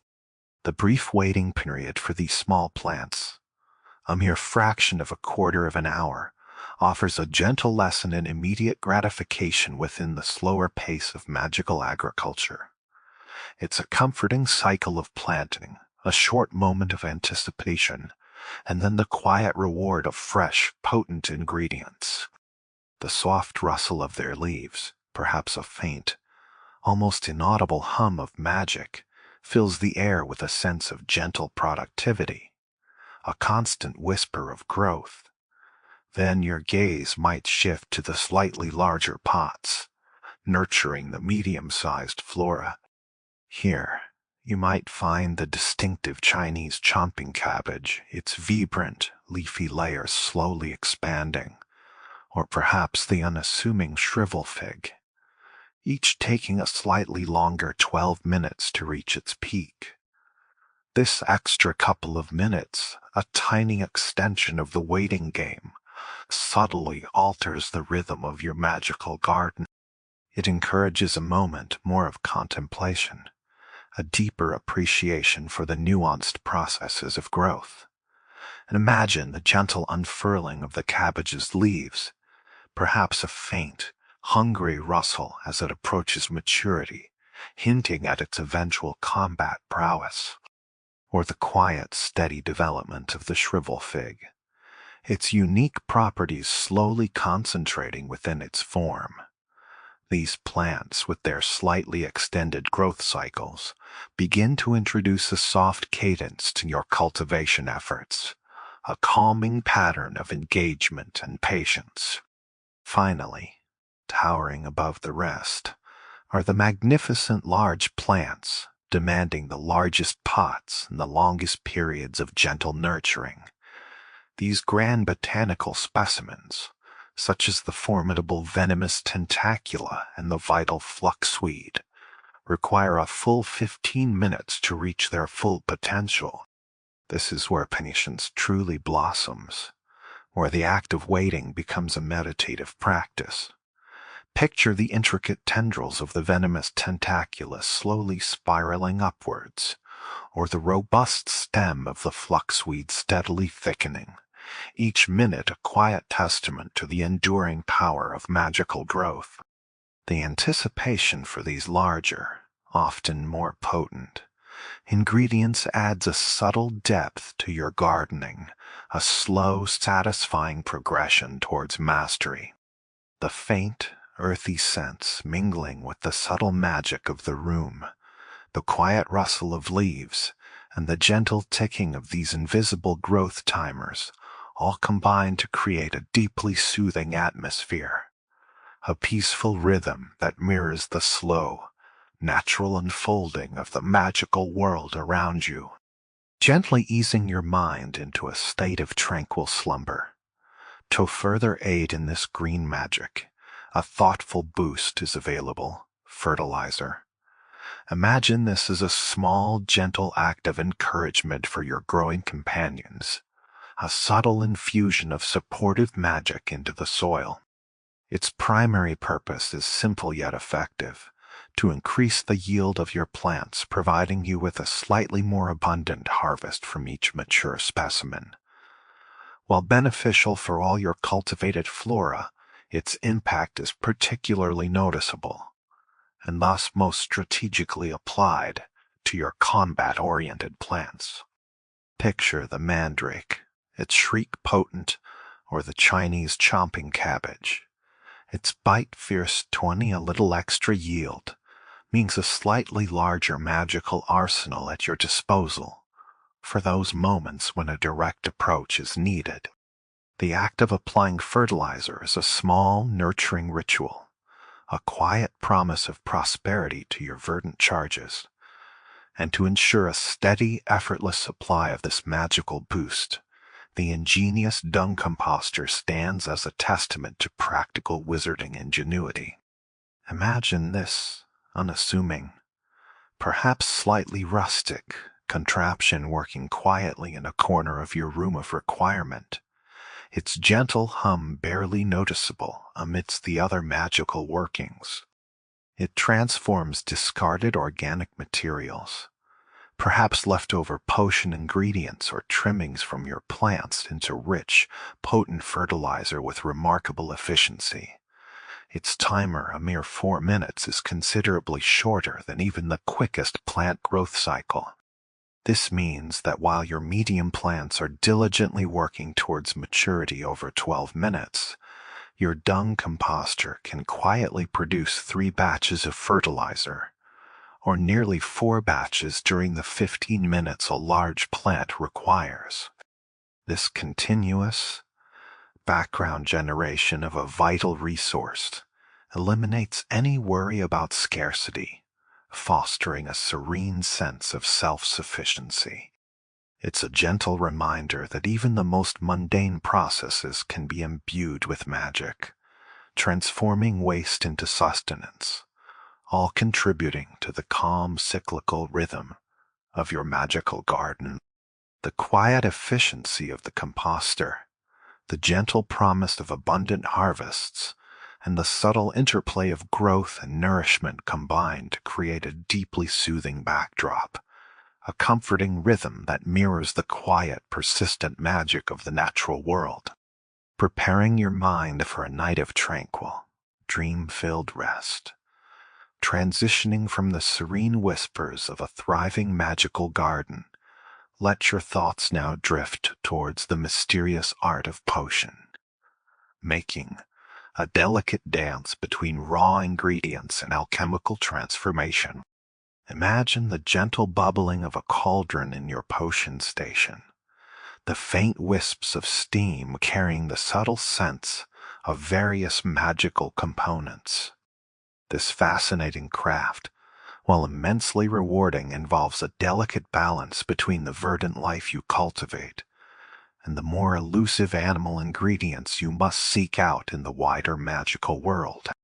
Picture the pride of gathering the dittany leaves from your very own potting table, their vibrant green a testament to your nurturing care. These are the components born from your direct engagement with green magic, harvested with a quiet sense of accomplishment. However, the complete spectrum of potion making also requires contributions from the animal kingdom, elements that cannot be conjured or grown within the confines of your room of requirement. These are the materials you must either gather from creatures encountered in your adventures, perhaps a handful of mongrel fur after a spirited encounter, or a glistening spider fang from a defeated arachnid, or acquire through the quiet transaction of trade. Imagine the subtle thrill of discovery as you find ashwinder eggs nestled in a hidden crevice, or the delicate lassoing flies fluttering gently in a moonlit glade. These ingredients require a journey, a moment of engagement with the outside world, before they can be brought back to the sanctuary of your brewing station. The act of collecting them, whether through respectful engagement with nature or strategic purchasing, adds a layer of adventurous pursuit to your alchemical endeavors, a gentle ebb and flow between the wild and the domesticated magic of your room. A curious detail, one that adds a touch of whimsical unreality to the magical market, often emerges when comparing the cost of raw ingredients to that of the finished potions. You might, in a moment of quiet reflection, notice that for certain concoctions, the sum total of purchasing all the individual raw components can, at times, exceed the price of simply buying the complete, ready-made potion from a vendor like J. Pippin's Potions or Fatima Loang. Imagine the subtle chuckle of a seasoned witch or wizard upon realizing this playful economic paradox. For instance, the ingredients for an invisibility potion, leaping toadstool caps, knotgrass, and troll bogies, might individually cost more than a finished vial. Similarly, the potent thunder brew requiring leech juice, shrivel fig, and stench of the dead could present a similar oddity. This seemingly uneconomical design is a gentle reminder that in the magical world, value isn't always measured in pure gold. It subtly encourages exploration and self-sufficiency, implicitly nudging you towards the rewarding process of finding and crafting your own, rather than relying solely on the market. It is a charming quirk, a touch of gentle defiance against mundane logic, that makes the magical economy feel distinctly its own, guiding your thoughts to its whimsical intricacies as you drift into dreams. Within the tranquil hum of your room of requirement, two ingenious magical devices often work their quiet wonders: the hopping pot and the chopping station. These are your tireless assistants silently toiling away in the background, transforming ingredients into potions or further processing plants. However, their productivity isn't entirely a matter of random chance. It is a gentle reflection of the knowledge you possess. Imagine the hopping pot, perhaps a small, squat cauldron with tiny, hopping feet, gently bobbing as it brews. It can, indeed, produce a variety of potions, but only those for which you have already learned the recipe. If you've only acquired the Wiggenweld potion recipe, that's all it will ever quietly churn out. Similarly, the chopping station, perhaps a small, animated chopping block with a perpetually busy, disembodied cleaver, will only process plant materials for which you hold the corresponding seed. If you lack the shrivel fig seed, you won't find shrivel figs appearing on its cutting surface. This subtle dependency means that while their actions appear spontaneous, they are, in fact, guided by the quiet collection of knowledge within your field guide. It's a gentle reminder that even automated magic requires a guiding hand, a foundational understanding before it can truly flourish. Yet, even in this realm of magical convenience, a small, gentle inconvenience can occasionally arise: the dreaded full inventory. Imagine the moment when your hopping pot, having diligently brewed a batch of Wiggenweld potions, finds your potion pouch already brimming to its maximum capacity. Or your chopping station, having perfectly diced a pile of fluxweed, finds no available space for its carefully prepared ingredients. In these quiet moments of overflow, The magic of the room, with all its power, cannot simply clean the desk or vanish the surplus. Your magical devices will patiently wait, unable to deposit their creations until space is made available. For most crafted items, a simple act of using them within the room itself can resolve the issue. Perhaps consuming a Maxima potion to clear a slot. However, for a life-saving Wiggenweld potion, a specific circumstance arises. You must actually take damage to consume it. This small quirk, a gentle nudge from the game's design, serves as a subtle reminder of the practicalities of magical life. It encourages mindful inventory management, a quiet awareness of your resources, ensuring that your magical tools can always function without interruption.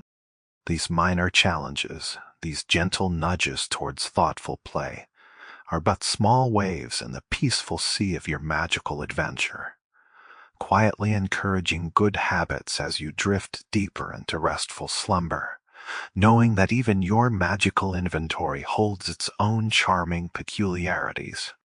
As the gentle hum of your crafting stations fades into the background, let your mind now drift away from the tangible creations and towards the magnificent, living wonders that inhabit the magical world, the rare and powerful beasts. These creatures, each imbued with unique magic and captivating personalities, offer a different kind of connection, a deeper bond than any spell or potion. Imagine their presence, graceful and untamed, a testament to the sheer diversity and breathtaking beauty of this enchanted realm. One such creature, a true emblem of rebirth and enduring majesty, is the phoenix. Picture its fiery plumage, shimmering with impossible hues, a vibrant dance of scarlet and gold. The phoenix is not merely rare, it is unique. There is only one such magnificent bird available to you in the entirety of your journey. Imagine the profound awe of encountering this solitary legendary creature, its eyes burning with ancient wisdom, its very essence a symbol of cyclical life and death, of rising from the ashes renewed.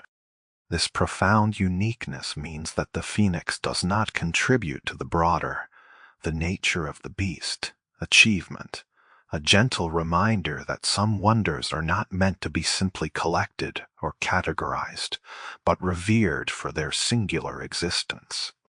Its story is one of profound symbolism, of transformation and hope, making its presence a quiet, powerful force in your magical life. The image of its fiery grace, the silent promise of its eternal return, instills a sense of enduring wonder, gently guiding your thoughts to the deeper mysteries of magic as you drift into slumber. Then, turning from the sky, soaring firebird, let your imagination conjure the formidable yet equally magnificent Grafhorn. Picture a creature of immense power and imposing stature, its tough hide like ancient armor, and two sharp, gleaming horns arcing proudly from its head. The tentacle-like appendages adorning its face, surprisingly delicate against its rugged exterior, serve a dual purpose, adeptly capturing food from its surroundings and tenderly caring for its young, a subtle touch of vulnerability in an otherwise powerful beast. Griffons are, by nature, known for their aggressive disposition, their wild spirit a force to be reckoned with. Yet, the lore whispers of rare circumstances where a witch or wizard has managed to befriend one, forging an unbreakable bond that transcends their inherent wildness. This inherent challenge makes the act of taming one all the more rewarding, a true testament to courage and understanding. Your personal journey with these noble beasts culminates in a most extraordinary connection, the acquisition of a named Grafhorn. none other than the Lord of the Shore during Sanbakar's trial towards the latter part of your main story. Imagine the sheer majesty of this moment. The powerful creature, once a force of nature, now bowing its head in a gesture of profound respect and allegiance. The Lord of the Shore becomes more than just a beast. It transforms into your steadfast mount, carrying you across vast landscapes with unparalleled speed and unwavering loyalty.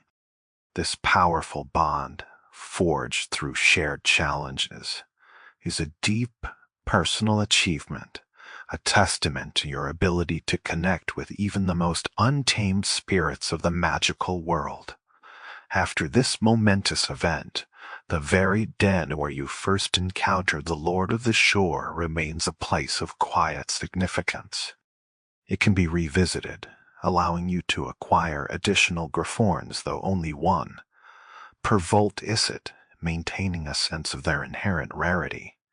However, the process of bringing these wild Griffons into your care differs from the gentle coaxing often used for other, more docile creatures. Due to their formidable and aggressive nature, they cannot simply be captured. Instead, you must first engage them in a respectful yet firm combat. Imagine the controlled bursts of your spells, the strategic movements as you carefully weaken the beast, not to harm, but to subdue its wild energy. Only once its strength has been gently diminished, can you then pull it into the comforting embrace of your knapsack, a specialized magical container that ensures its safe transport. This method of capture, acknowledging their power and wild spirit, adds a layer of depth to your interactions, ensuring that each new Greythorn brought into your care is a testament to both your magical skill and your respect for these magnificent beings. Within the tranquil vivariums of your room of requirement, where you provide safe havens for your collected creatures, a gentle reminder of the diverse personalities within the magical beast kingdom sometimes arises. Compatibility. Imagine the serene landscape of your vivarium designed to replicate their natural habitats, filled with flora and bubbling streams.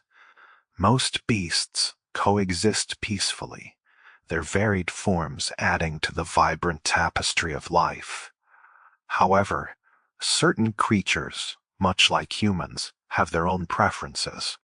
For instance, the formidable Greythorns, with their imposing presence, are noted to not always get along harmoniously with the gentle, moon-gazing mooncalves, if placed within the same vivarium. Similarly, the unique phoenix, with its fiery and singular essence, might find itself at odds with the cheerful yet sometimes overwhelming foopers. These small, charming quirks are not detrimental. They do not affect the amount of valuable materials, such as phoenix feathers or fooper feathers, that you gently nurture from each beast. Instead, they serve as a subtle, almost endearing detail, reflecting the nuanced personalities and natural inclinations of these magical beings. It's a gentle reminder that even in a world of wonder, each creature possesses its own distinct character, adding to the rich, living tapestry of the magical realm, all contributing to a peaceful and diverse ecosystem that quietly thrives under your watchful, dreaming eye. As the gentle hum of your crafting stations fades into the background, and the majestic beasts find solace in their vivariums, let your mind now drift towards the thrilling, yet quietly challenging, encounters that await you in the wider world beyond Hogwarts' tranquil walls. This is a realm where ancient magic sometimes twists into darker forms, and where the forces of malevolence lurk, demanding both vigilance and a calm, strategic mind. Imagine the subtle shift in the air, a prickle of static electricity, as you sense the presence of adversaries, each requiring a thoughtful approach, a measured response of spell and wit. One might, in their journey, find themselves confronted by the enigmatic pensive sentinel. Picture these ancient, animated statues, their forms crafted from forgotten stone and imbued with the raw power of ancient magic. Their purpose is clear: to protect secrets, to stand as unyielding guardians against any who would trespass upon forbidden knowledge. They move with an unsettling, almost mechanical grace, striking hard and fast, their ancient weapons capable of inflicting considerable damage. What makes these sentinels particularly intriguing, however, is a fascinating detail woven into their very magical essence. Should you manage to disarm one of these formidable foes, perhaps with a well-placed Expelliarmus, sending their weapon clattering to the ground, a curious thing occurs. The ancient magic that animates them ensures that their weapon, whether a spear of solid light or a shimmering axe, will always reform in their hands, slowly coalescing from pure magical energy with an almost inevitable certainty. This perpetual reformation grants them the unsettling ability to attack from afar indefinitely, creating a persistent threat that demands not just power, but a deeper understanding of their magical resilience. It's a subtle reminder that some ancient enchantments are not easily circumvented, and that true victory often requires adapting to persistent, magical ingenuity rather than simply overpowering it. The faint, rhythmic clink of their stone forms, the quiet shimmer of their regenerating weapons, these sounds weave into a calming, almost hypnotic backdrop, a steady pulse of ancient power that invites a focused, yet peaceful, contemplation of challenge. Then there are the more organic, yet equally menacing, threats, such as the dark mongrel. Imagine these creatures, perhaps shadowy, wolf-like forms with glinting eyes, their movements swift and predatory. Their danger lies in their aggressive charges, their sharp teeth and claws capable of inflicting swift harm should they close the distance. A keen sense of observation and a calm, steady hand become your most valuable assets when facing them. The strategy here is one of maintaining respectful distance, allowing you to control the flow of the encounter.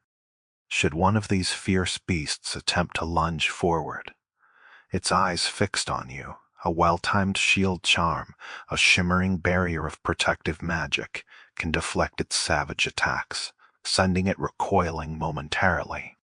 It's in these fleeting moments of vulnerability, as the creature stumbles back, that your mastery of offensive spells truly shines. A powerful blast from Depulso, the pushing charm, can send these charging mongrels hurtling backwards, creating precious space and allowing you to reposition. Imagine the satisfying thud as the unseen force of your magic connects, sending the creature sprawling. This dance of defense and measured offense, of anticipating their movements and responding with deliberate grace, transforms the confrontation into a rhythmic exchange, a quiet ballet of magical combat that requires both awareness and a tranquil resolve.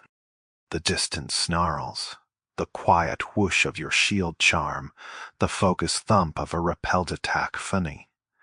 These sounds form a gentle rhythmic soundscape, a comforting reminder of your control amidst the wilderness. And finally, consider the cunning Ashwinder Executioner, a dark wizard whose power manifests in bursts of raw, atmospheric energy.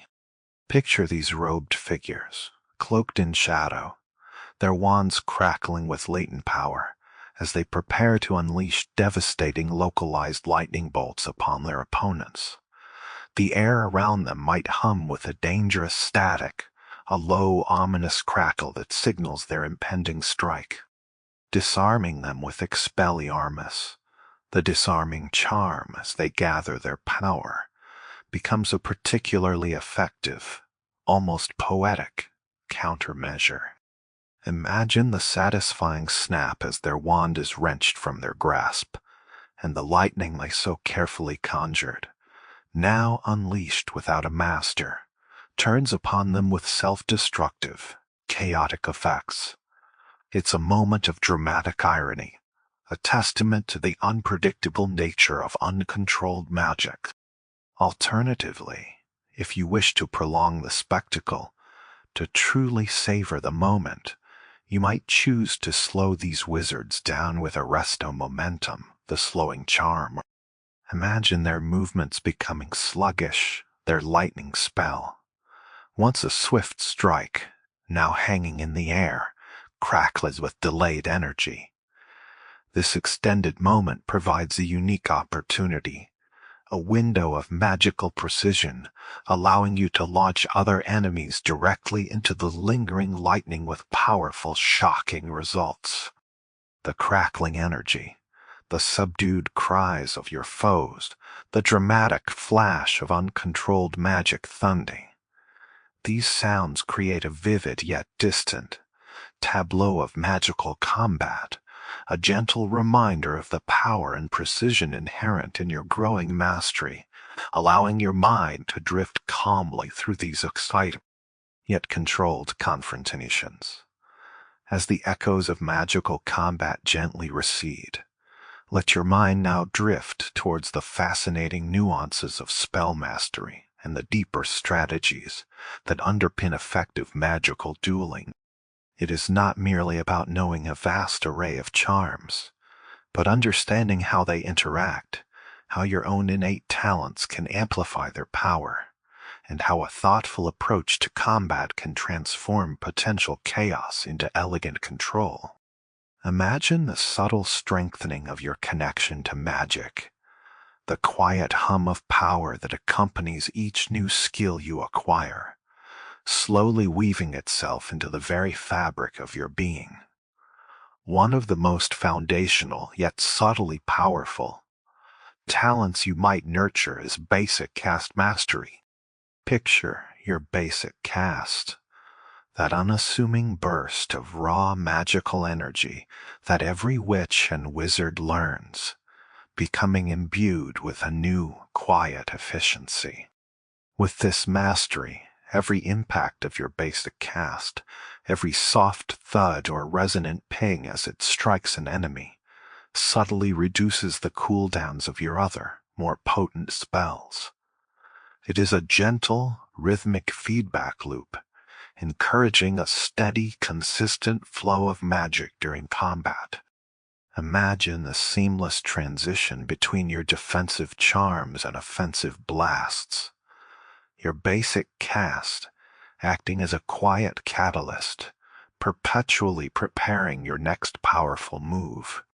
This continuous, almost meditative, rhythm of casting and cooldown reduction creates a deeply satisfying flow, a quiet dance of magical energy that feels both effortless and profoundly effective, allowing your mind to focus on the elegant execution of your spells rather than the impatient waiting for their return.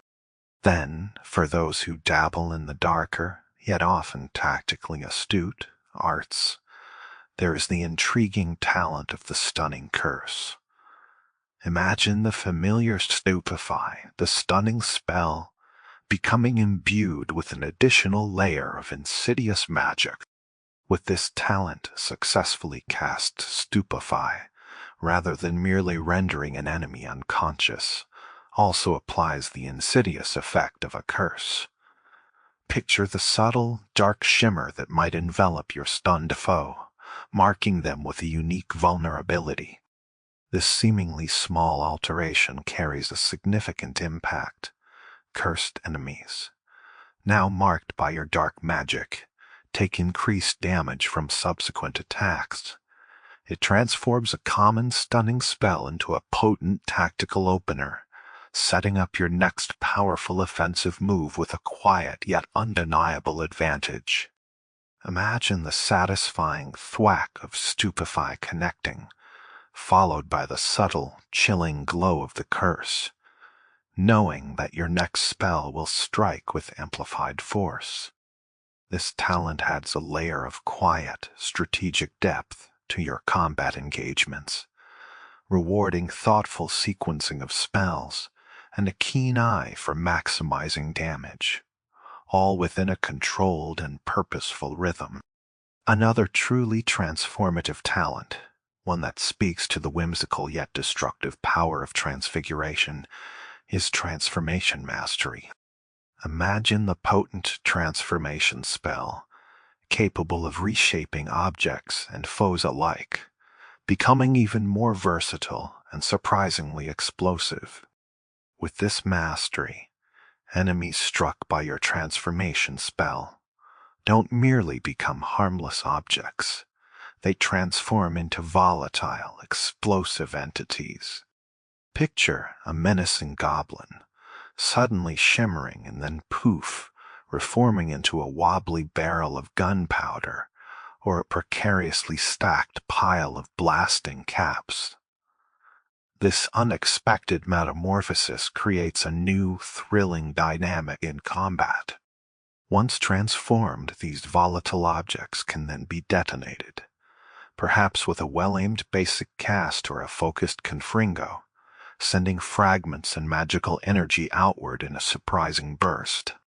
It's a delightful, almost playful twist of fate, turning your enemies' very forms against them, creating opportunities for widespread damage and strategic chaos. Imagine the satisfying pop of a transformed enemy, followed by the boom of its detonation, a symphony of unexpected destruction that fills the air with a sense of clever, magical triumph. And finally, let your mind drift to a particular spell, one of quiet precision and sharp efficacy, Diffindo. This severing charm is not learned in a dramatic duel or a frantic chase, but through the calm academic pathway of diligent study and successful demonstration. Its acquisition is tied directly to the completion of Professor Sharp's assignment, too. Imagine the focused concentration required to master this charm, feeling the subtle tension in your wand hand as you learn to conjure a precise, cutting force of magic. The pathway to Diffindo is a testament to the value of academic rigor, of proving your understanding not through raw power, but through careful application of learned principles. Its subtle yet profound utility, capable of neatly slicing through various magical and mundane obstacles, makes it an invaluable addition to any witch or wizard's repertoire. The quiet satisfaction of earning this charm, the precise swish and flick of its execution, provides a comforting sense of growing magical proficiency, a gentle reminder that even the most potent spells are often gained through patient, focused study, guiding your mind to a peaceful, learned slumber. As the whispers of spells and battle strategies gently fade, let your mind now drift towards a more outward, yet equally enchanting aspect of your wizarding life, the vast and diverse wizard's wardrobe. This is not just a collection of clothing, but a tapestry woven with personal expression, school pride, and the occasional touch of whimsical magic. Imagine the soft rustle of fabrics, the glint of enchanted accessories, as you contemplate the myriad ways a witch or wizard can present themselves, each item telling a subtle story of their journey and identity. From practical school attire to ornate robes and playful spectacles, every piece is an invitation to infuse your magical existence with your own unique style. Consider, for instance, the simple elegance of a stone necklace. This is not just a piece of jewelry, but a quiet memento, a tangible reward for diligence and perseverance. It is received as a reward for completing all the main quests, a subtle acknowledgement of a journey well traveled and a testament to the many challenges overcome. Imagine the cool, smooth stone resting against your collarbone, perhaps faintly humming with residual magic, a constant, comforting reminder of your greatest accomplishments. Its unassuming beauty speaks volumes, hinting at heroic deeds and profound discoveries without needing any ostentatious display. It is a peaceful symbol of completion, a quiet affirmation of your place in this grand magical narrative. Then, for those with a mischievous twinkle in their eye and a penchant for light-hearted pranks, there are the Zonko's chief prankster spectacles. These are not merely spectacles for vision correction, but a badge of honor for the playfully daring. Imagine the subtle glint of mischief in their lenses, a silent testament to countless japes and good-natured tricks.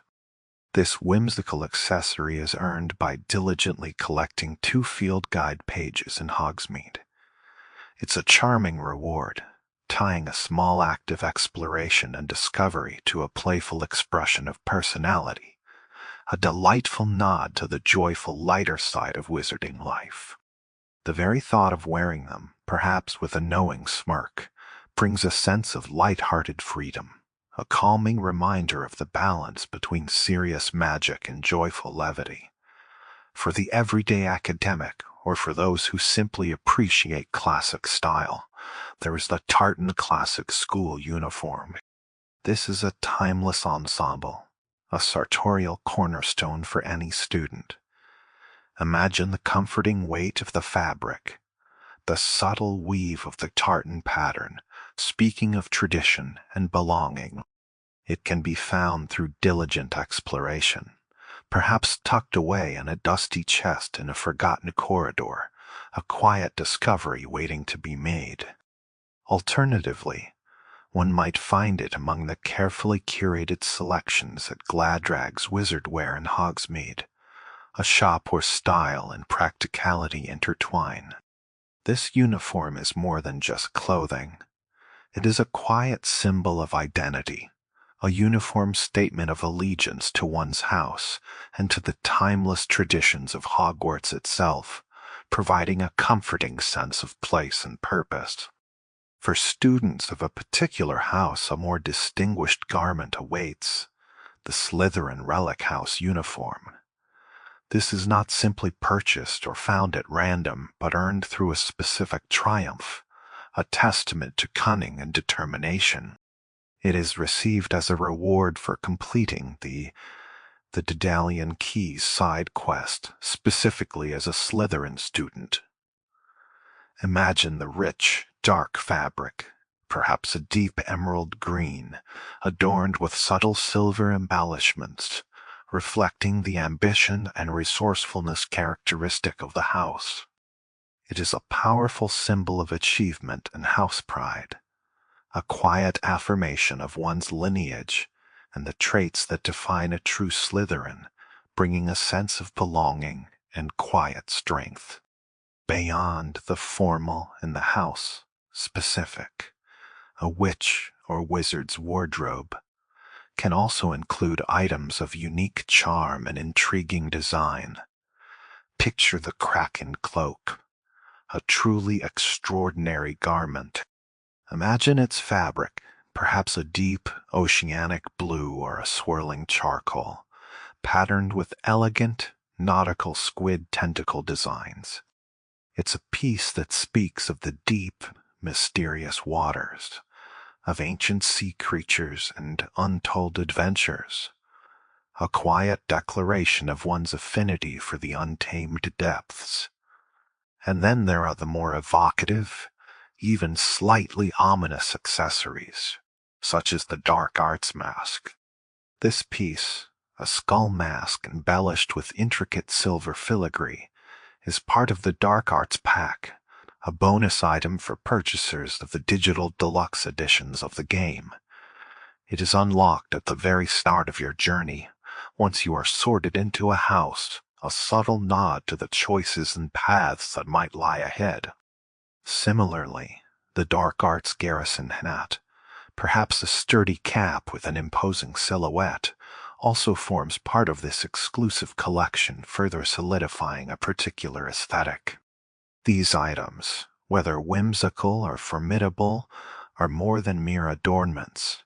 They are quiet extensions of your magical persona, allowing you to subtly express your inclinations and achievements, adding a layer of personal narrative to your journey through the enchanted world.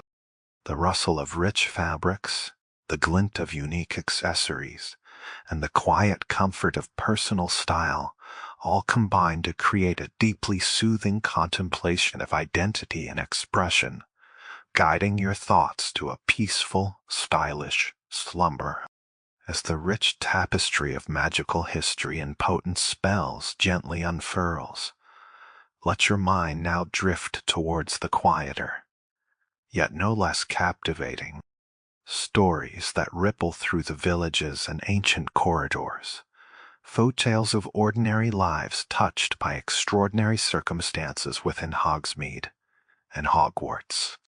These are the narratives that lend a subtle humanity to the grandeur, the gentle echoes of personal struggles and triumphs that resonate long after the grand adventures have passed, lulling you into a deeper calm.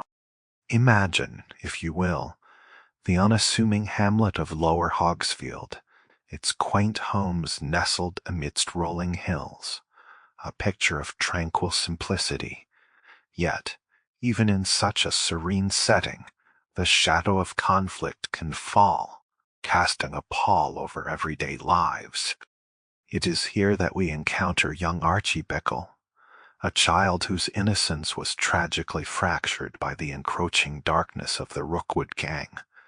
Picture Archie, a small figure perhaps playing near his home, when an unthinkable horror unfolded before his young eyes. Theophilus Harlow, the ruthless second in command of the notorious gang, a man whose presence exuded a chilling menace, paid an unwelcome visit to the Bickle household.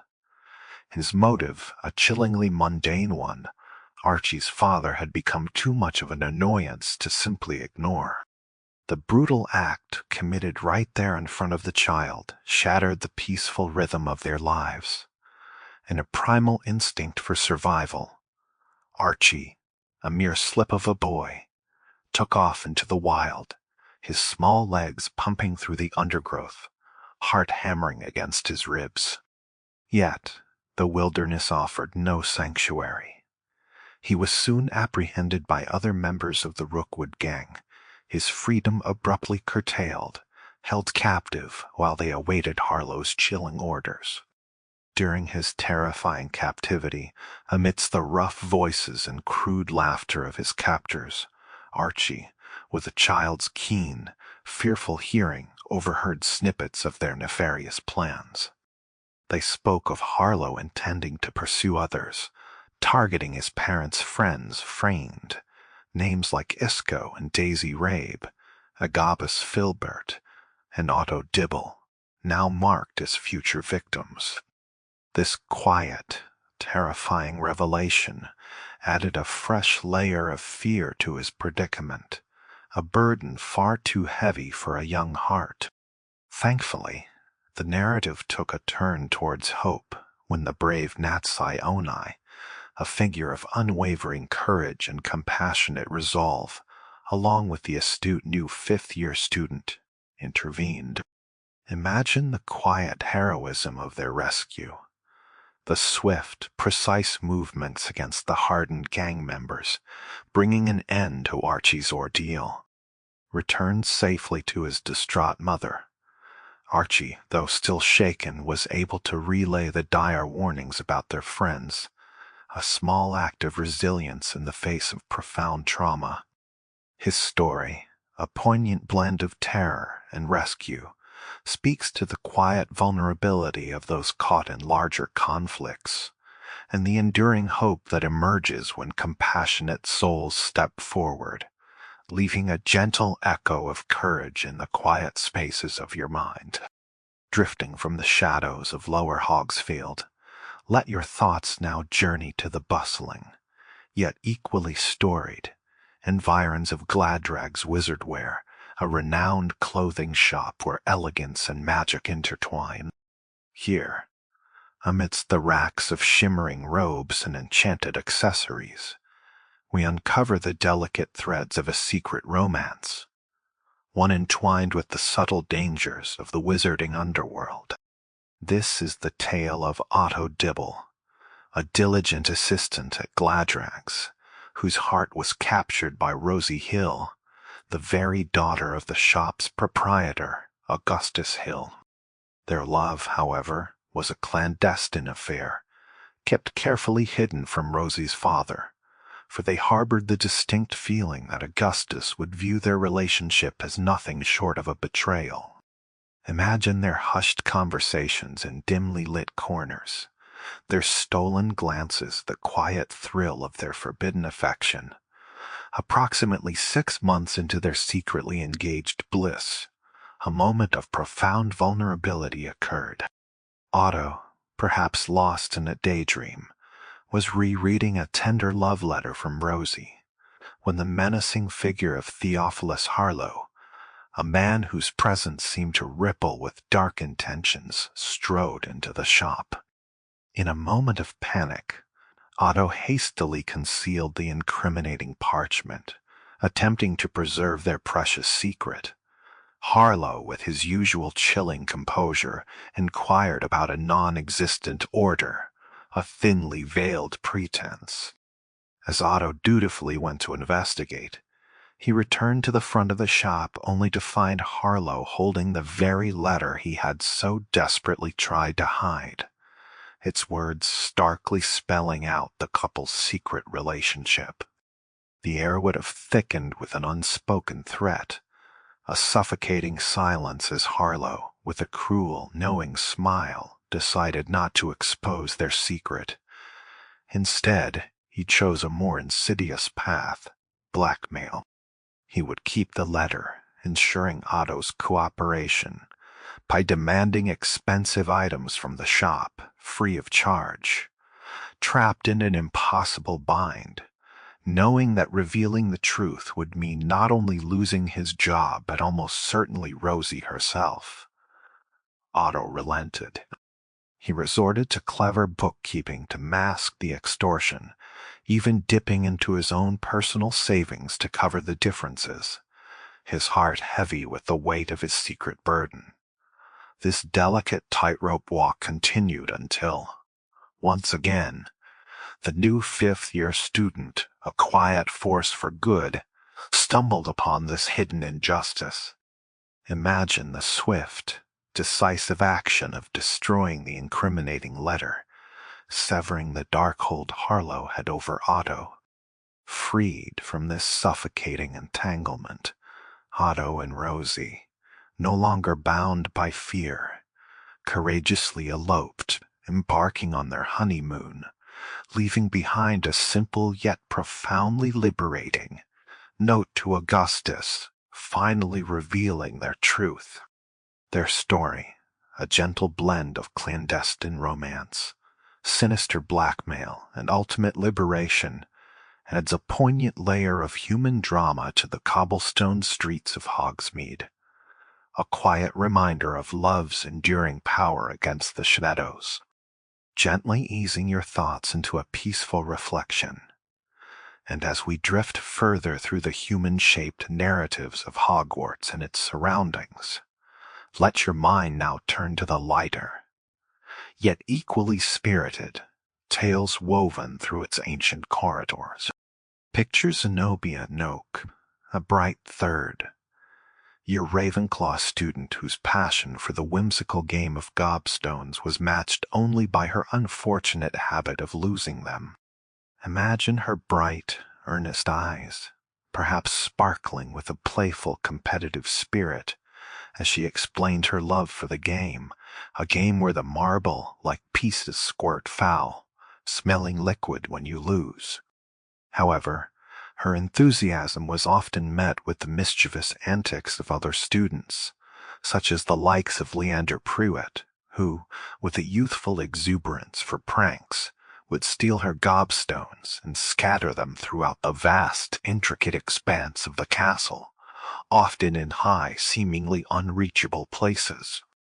This led to Zenobia's unique side quest, a gentle scavenger hunt woven into the fabric of daily Hogwarts life. Imagine the new fifth-year student, with a quiet sense of duty and perhaps a touch of amusement, diligently searching every nook and cranny, every hidden alcove and towering bookshelf, to retrieve Zenobia's lost treasures. The task involved not just keen observation, but often the clever use of various charms to reach these lofty hiding spots. The satisfaction of collecting each wayward gobstone, each faint clink as it was added to the pouch, built towards the eventual reunion. Upon returning them to Zenobia, a choice would subtly present itself.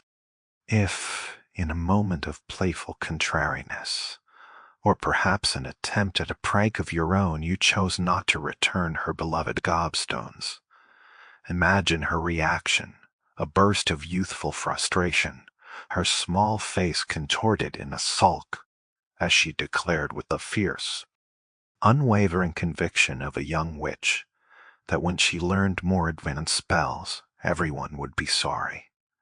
It's a charming, slightly melodramatic threat, a testament to the passionate spirit of a young Ravenclaw.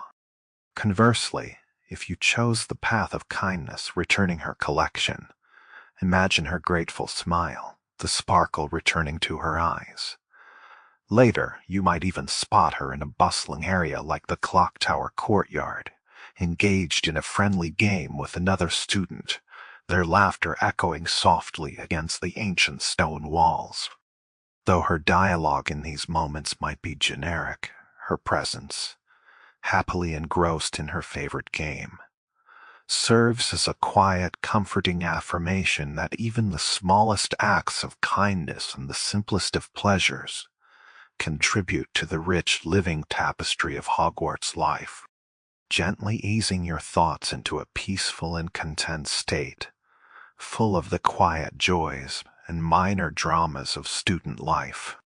As the tales of Hogwarts inhabitants gently recede, let your mind now drift towards the quiet, yet profoundly enriching pathways of knowledge that extend beyond the formal confines of the classroom. These are the hidden gems, the scattered pages, and the ancient texts that await discovery, offering a deeper, more nuanced understanding of the magical world, a silent invitation to explore and learn at your own pace, a journey that softly guides your thoughts into tranquil contemplation. Imagine stumbling upon a forgotten corner of the Hogwarts library, or perhaps a dust-laden shelf in a quiet corridor, where a field guide page awaits your curious gaze.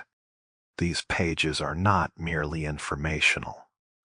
They are fragments of observation, pieces of history, and snippets of lore meticulously captured and preserved. They offer a unique way to absorb the world's secrets, less through direct instruction and more through gentle, personal discovery. Each page you find adds a subtle texture to your understanding, like adding a new thread to a growing tapestry, slowly painting a more complete picture of the wizarding realm. One such page might lead you to the arithmancy classroom, a place where the air thrums with the quiet energy of numbers and their magical significance.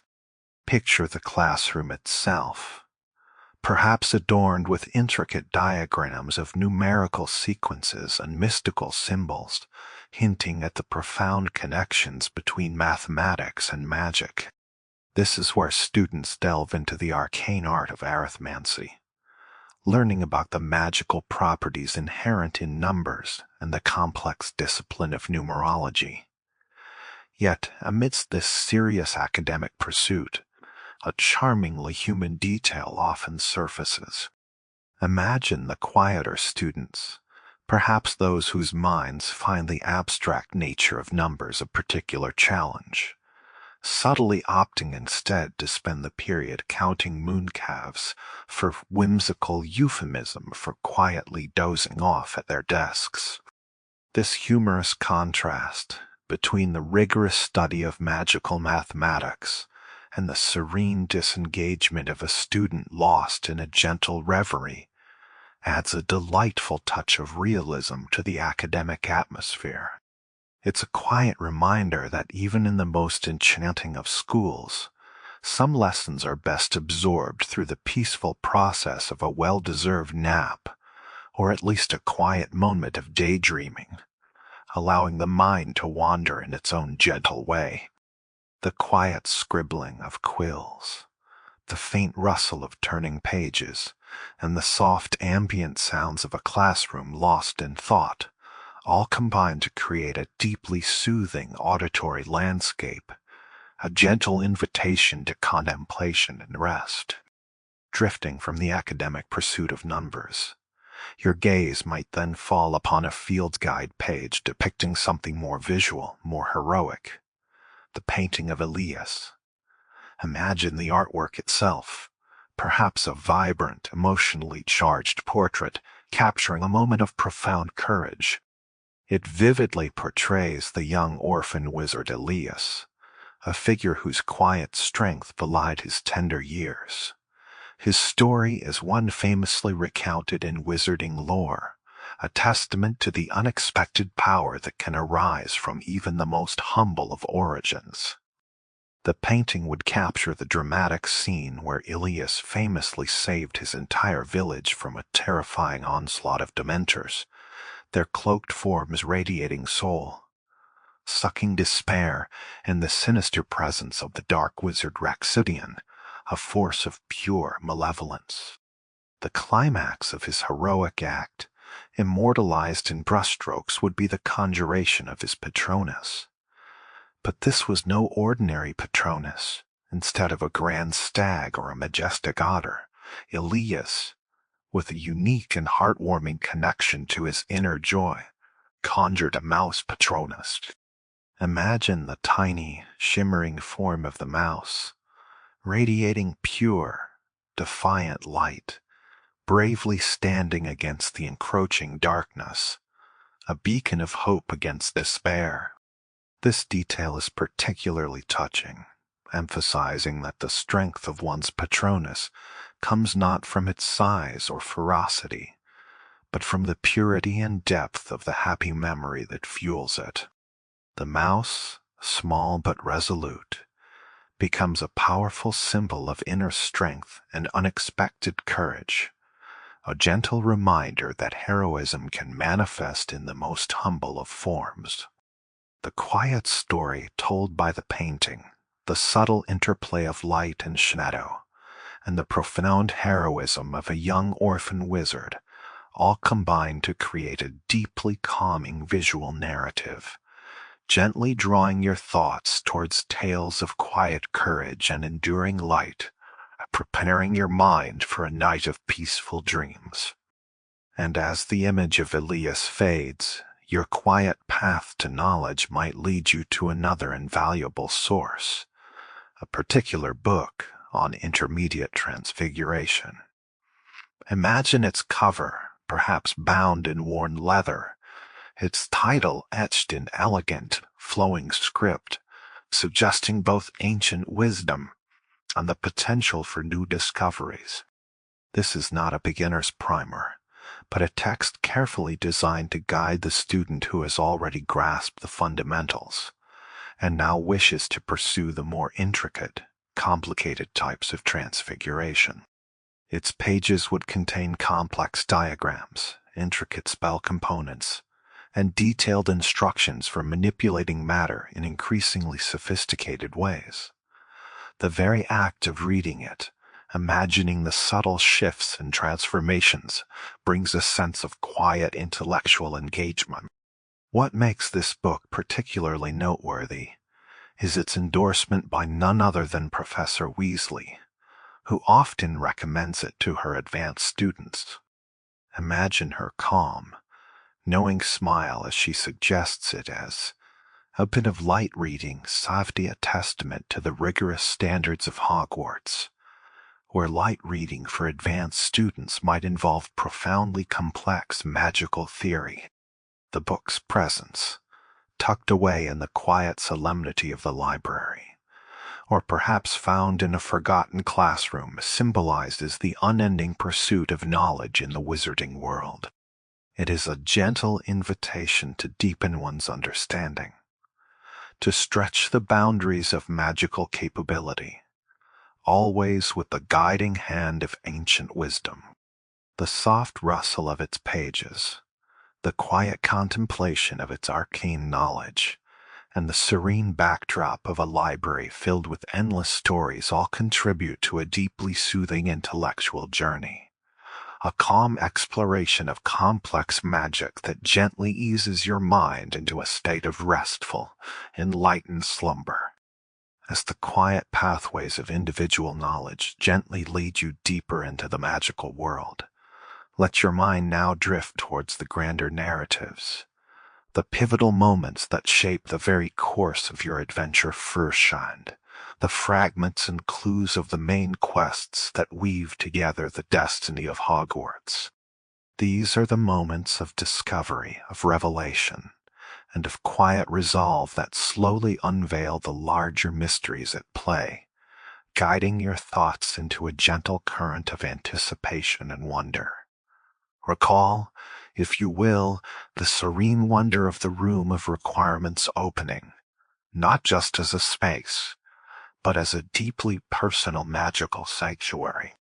Imagine the very first time Professor Weasley, with her characteristic composure, led you to that seemingly unremarkable stretch of wall, the subtle magic of the room revealing itself. A grand, ornate doorway materializing from plain stone was a moment of profound personal connection to Hogwarts itself. Stepping inside, the room in its initial, chaotic, yet wondrous form semi-dilays of forgotten treasures and discarded dreams. Sidey was an overwhelming feast for the senses. It was within this vast, ever-shifting space that you learn the subtle power of Evanesco, the vanishing spell, allowing you to clear obstacles with a gentle flick of your wand, making space for new possibilities. And ultimately, it was here that you met Deek, the gentle house elf whose unwavering devotion and quiet wisdom instantly transformed the room from a mere magical space into a warm, inviting home perfectly attuned to your needs. This entire sequence, from the mysterious summons to the warm welcome of Deek, is a quiet symphony of discovery and self-empowerment, a calming reminder that even the grandest adventures begin with personal, profound moments of awakening. Next, let your thoughts drift to the momentous challenge of Percival Rackham's trial, a quest imbued with ancient secrets and the echoes of past conflicts. Imagine meeting Professor Fig outside a formidable tower, the air thick with an unsettling tension. Your keen senses immediately detect an unwelcome presence. Goblins. The very notion of these creatures, often associated with underground strongholds and rebellious fervor, lurking near such an ancient site, immediately raises questions. What do they know of this tower's significance? Your task, a blend of stealth and investigation, involves searching for evidence to explain their presence. Picture yourself cautiously navigating the ancient grounds, perhaps discovering a goblin note tucked away in a hastily abandoned tent, its contents hinting at their designs. This discovery, however, often leads to exposure, and you find yourself embroiled in combat against formidable loyalist warriors and a resilient loyalist sentinel. requiring you to carefully employ your spells, perhaps even Petrificus Totalis, to overcome them. The quiet satisfaction of overcoming these immediate threats allows you to push forward. Once inside the tower, the atmosphere would shift, becoming infused with the palpable sense of ancient magic. Your unique ability to perceive traces of this raw primordial power becomes paramount. Imagine the faint, shimmering trails of blue light that only you can see, guiding you deeper into the tower's heart, an ethereal roadmap to its hidden secrets. Your objective is clear: to find the entrance to the first trial, a gateway to a knowledge long guarded. Stepping through this entrance, you would find yourself in a chamber reminiscent of other ancient magically protected places, like the depths beneath Gringotts or the hidden areas beneath the library, footing a space designed to test and protect. This is Percival Rackham's trial. The challenge culminates in a formidable confrontation, defeating ancient guardians, pensive protectors, followed by a colossal pensive guardian. Imagine the intense yet focused magical combat, the strategic deployment of your most powerful spells, perhaps using Expelliarmus to disarm them when they are most vulnerable, or striking the pensive guardian's orbs with magic of matching color. Overcoming these ancient defenders brings a deep sense of accomplishment. The true reward, however, is not just victory, but the profound revelation of the trial's secret, a pensive memory illuminating the story of Isidora Morganic and her initial, benevolent attempts to use ancient magic to alleviate pain. This poignant discovery adds a layer of unexpected pathos to the narrative, raising questions about the true nature of good intentions. Returning to the mystical map chamber, you would then find another keeper's portrait revealed, Charles Rookwood. Imagine his solemn gaze as he imparts a crucial warning: to watch out for swirling traces of ancient magic throughout the world, hinting at further mysteries and dangers yet to be uncovered. Professor Fig, ever the eager seeker of truth, would then express his desire to uncover Ronrock's knowledge, setting the stage for future confrontations.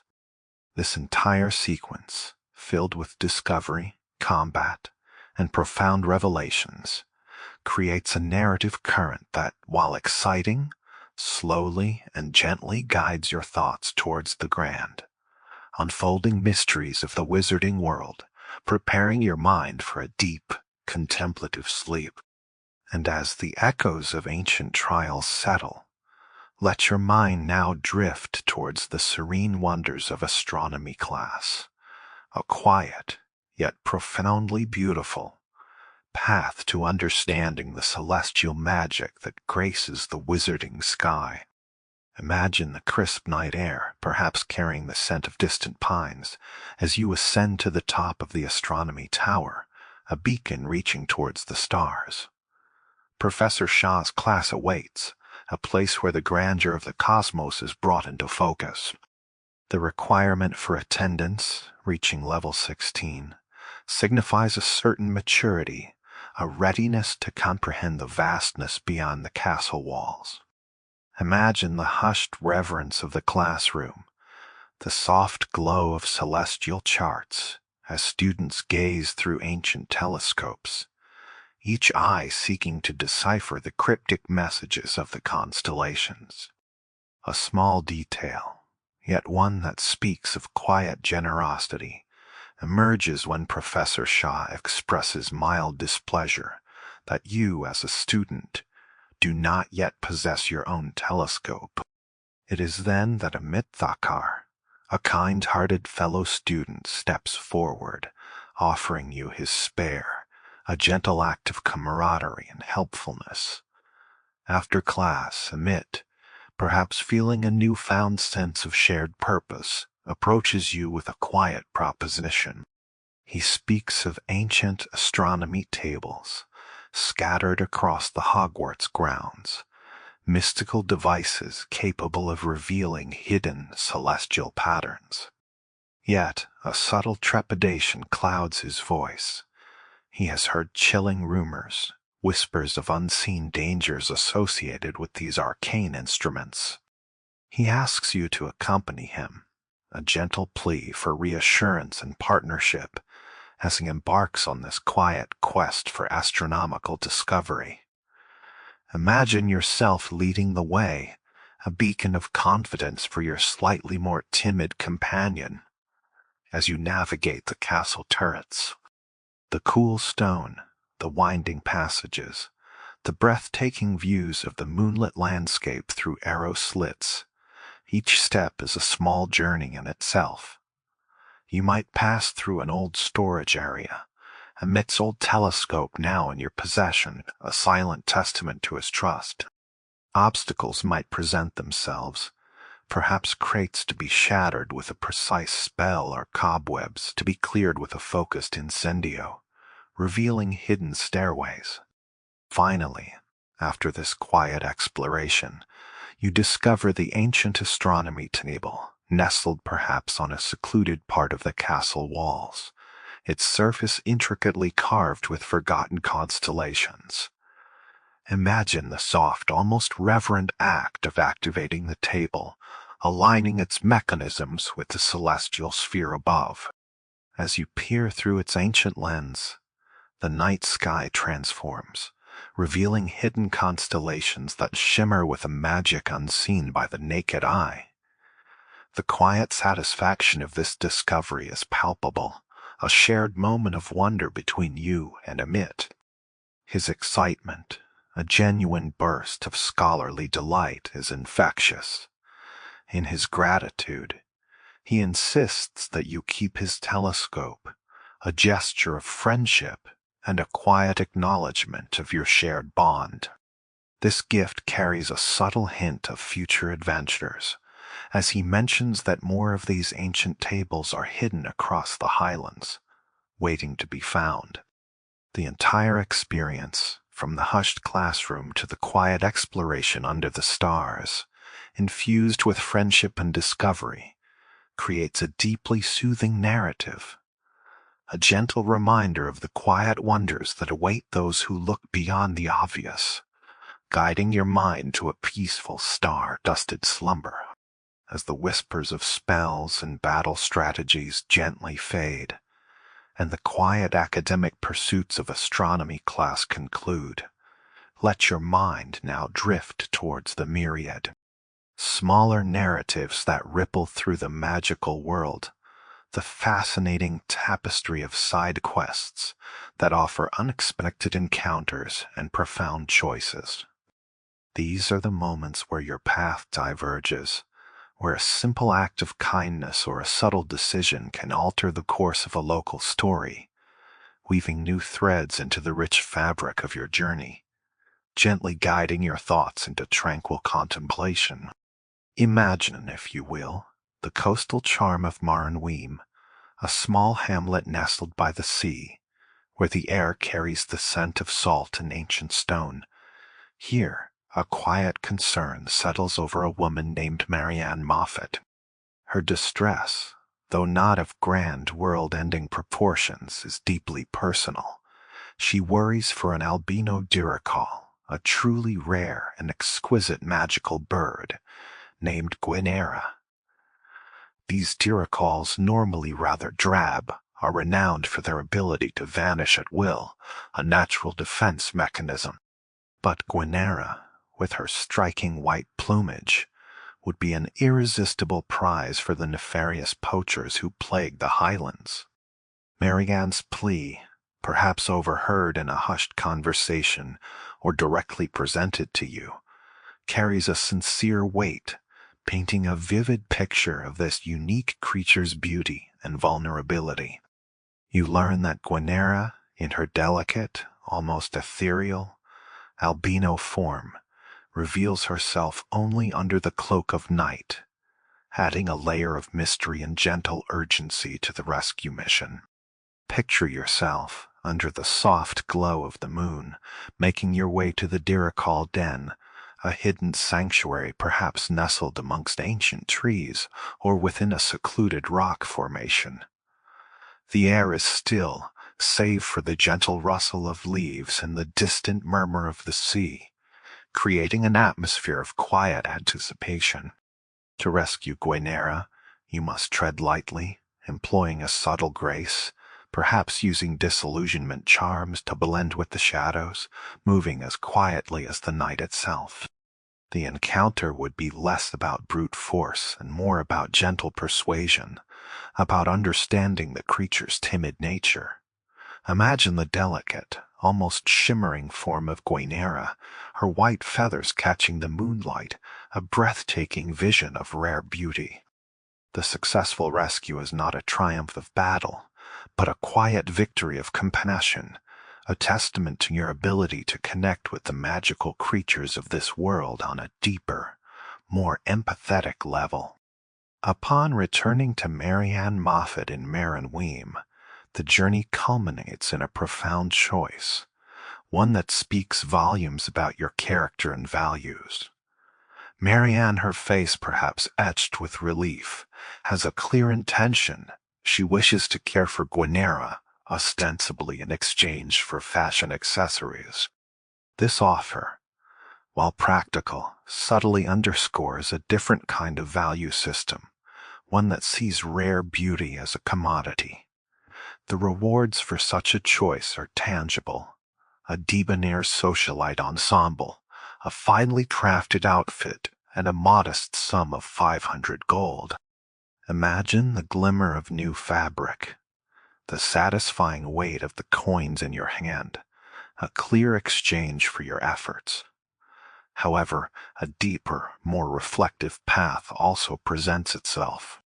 You might, in a quiet moment of contemplation, decide that using such a rare and unique specimen for the luxury of fashion seems in its essence rather cruel. This ethical dilemma, posed so simply, forces a moment of introspection. Choosing to keep Guinevere yourself means not just denying Marianne's offer, but actively protecting the albino Diricol, sheltering her from both Rookwood's menacing lot and Marianne's perhaps well-intentioned, but ultimately exploitative, desire. Imagine the quiet satisfaction of making this choice, of knowing that you have prioritized the life and well-being of a magical creature above personal gain. In this scenario, Guinevere, a named and unique Diricol, joins your menagerie, a living testament to your compassionate heart. This side quest, with its delicate balance of rescue, ethical contemplation, and personal choice, weaves a gentle narrative of moral agency into your adventure, underscoring the subtle impact of your decisions, a soothing thought as you drift into dreams where kindness finds its own unique rewards. Moving from the gentle intricacies of creature rescue, let your mind now wander towards another quiet drama unfolding on the outskirts of Lower Hogsfield, a narrative that speaks to unexpected connections and acts of restorative justice. Picture a humble goblin named Arn, his features perhaps etched with a weariness that belies his usually resilient nature.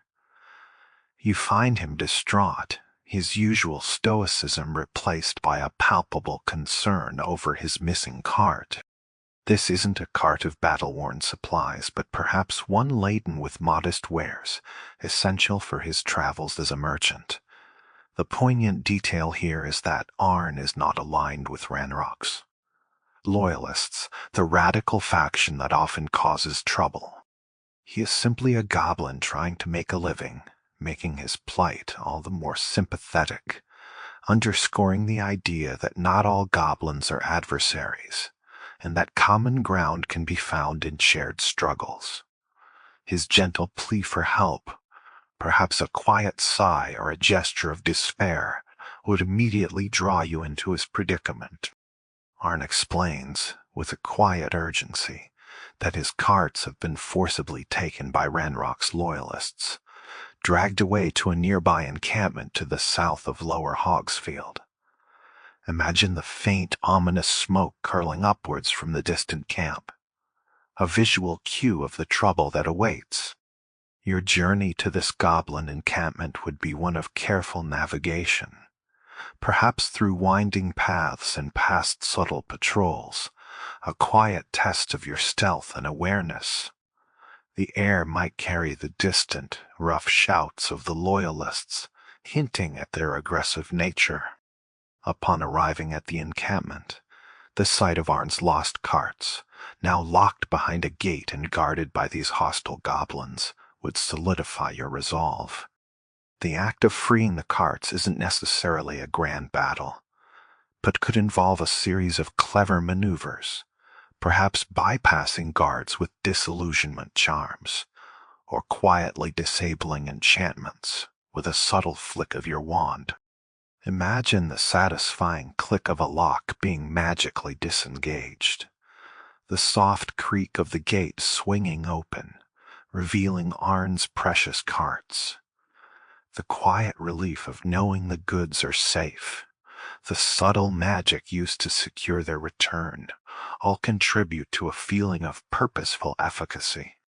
Returning to Arn in Lower Hogsfield, the news of his liberated carts would be met with profound delight. Imagine his eyes, perhaps once downcast, now sparkling with gratitude. His relief would be palpable, transforming the quiet burden he carried into a light-hearted joy. He might express his appreciation not just in words, but with a unique promise. He might even paint a piece, a quiet tribute to the unexpected good that can exist between goblins and wizard kind. This subtle detail is particularly charming, suggesting that even in a world riddled with historical conflict, individual acts of kindness can bridge ancient divides, inspiring artistic expressions of harmony. The gentle thought of Arn resuming his travels, selling his wares on the road, knowing that you played a part in restoring his livelihood, leaves a warm, comforting feeling. The promise of his painting, a quiet symbol of interspecies friendship, floats gently in your mind, a reminder that heroism often lies in these smaller, yet profoundly impactful, acts of compassion, guiding your thoughts to a peaceful, contented slumber.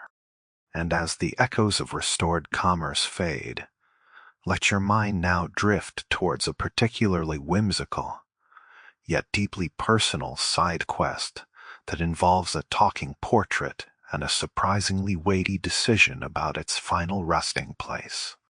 This is the tale of Ferdinand Octavius Pratt, whose very essence resides within a magnificent, perhaps slightly gaudy frame. Imagine Ferdinand himself, a character whose painted visage might be prone to dramatic pronouncements or charmingly anachronistic observations, a constant companion of witty remarks and gentle complaints. Your initial task involves the rather straightforward, yet nonetheless engaging, retrieval of his frame, perhaps from a location where it was inadvertently misplaced or temporarily stored, a quiet quest to reunite a spirit with its painted form. Once Ferdinand's frame is safely in your possession, the quest then presents you with a set of delightful, yet subtly impactful, choices regarding his permanent abode. Each option, rich with its own unique flavor, allows you to determine the fate of this rather opinionated piece of art, reflecting different aspects of your character and your understanding of the wizarding world's social dynamics. The first, and perhaps most traditional, choice is to return Ferdinand to his original location, the bustling and convivial atmosphere of the Three Broomsticks in Hogsmeade. Imagine the warm, golden glow of the pub, the murmur of cheerful conversation, the clinking of tankards surfing at a place where Ferdinand could once again be amidst the lively hubbub, perhaps offering his painted commentary on the latest gossip or political developments. This choice speaks to a sense of order, of restoring things to their proper place, a comforting familiarity. Alternatively, a slightly more adventurous, perhaps even irreverent, option emerges to hang Ferdinand's portrait at the Hog's Head. This establishment, known for its grungier, more clandestine atmosphere, perhaps appeals to a different kind of patronage, a more rugged clientele. Imagine the smoky, dimly lit interior, the rough, hewn tables, the gruff patrons serving a stark contrast to the lively three broomsticks. If you choose this path, an amusing detail emerges through the proprietor, Jasper Trout, the owner of the Hog's Head. Imagine his gruff, yet ultimately tolerant demeanor. He would likely remark with a dry wit that he would normally throw the student and the portrait out, a testament to the usual strictures of his establishment.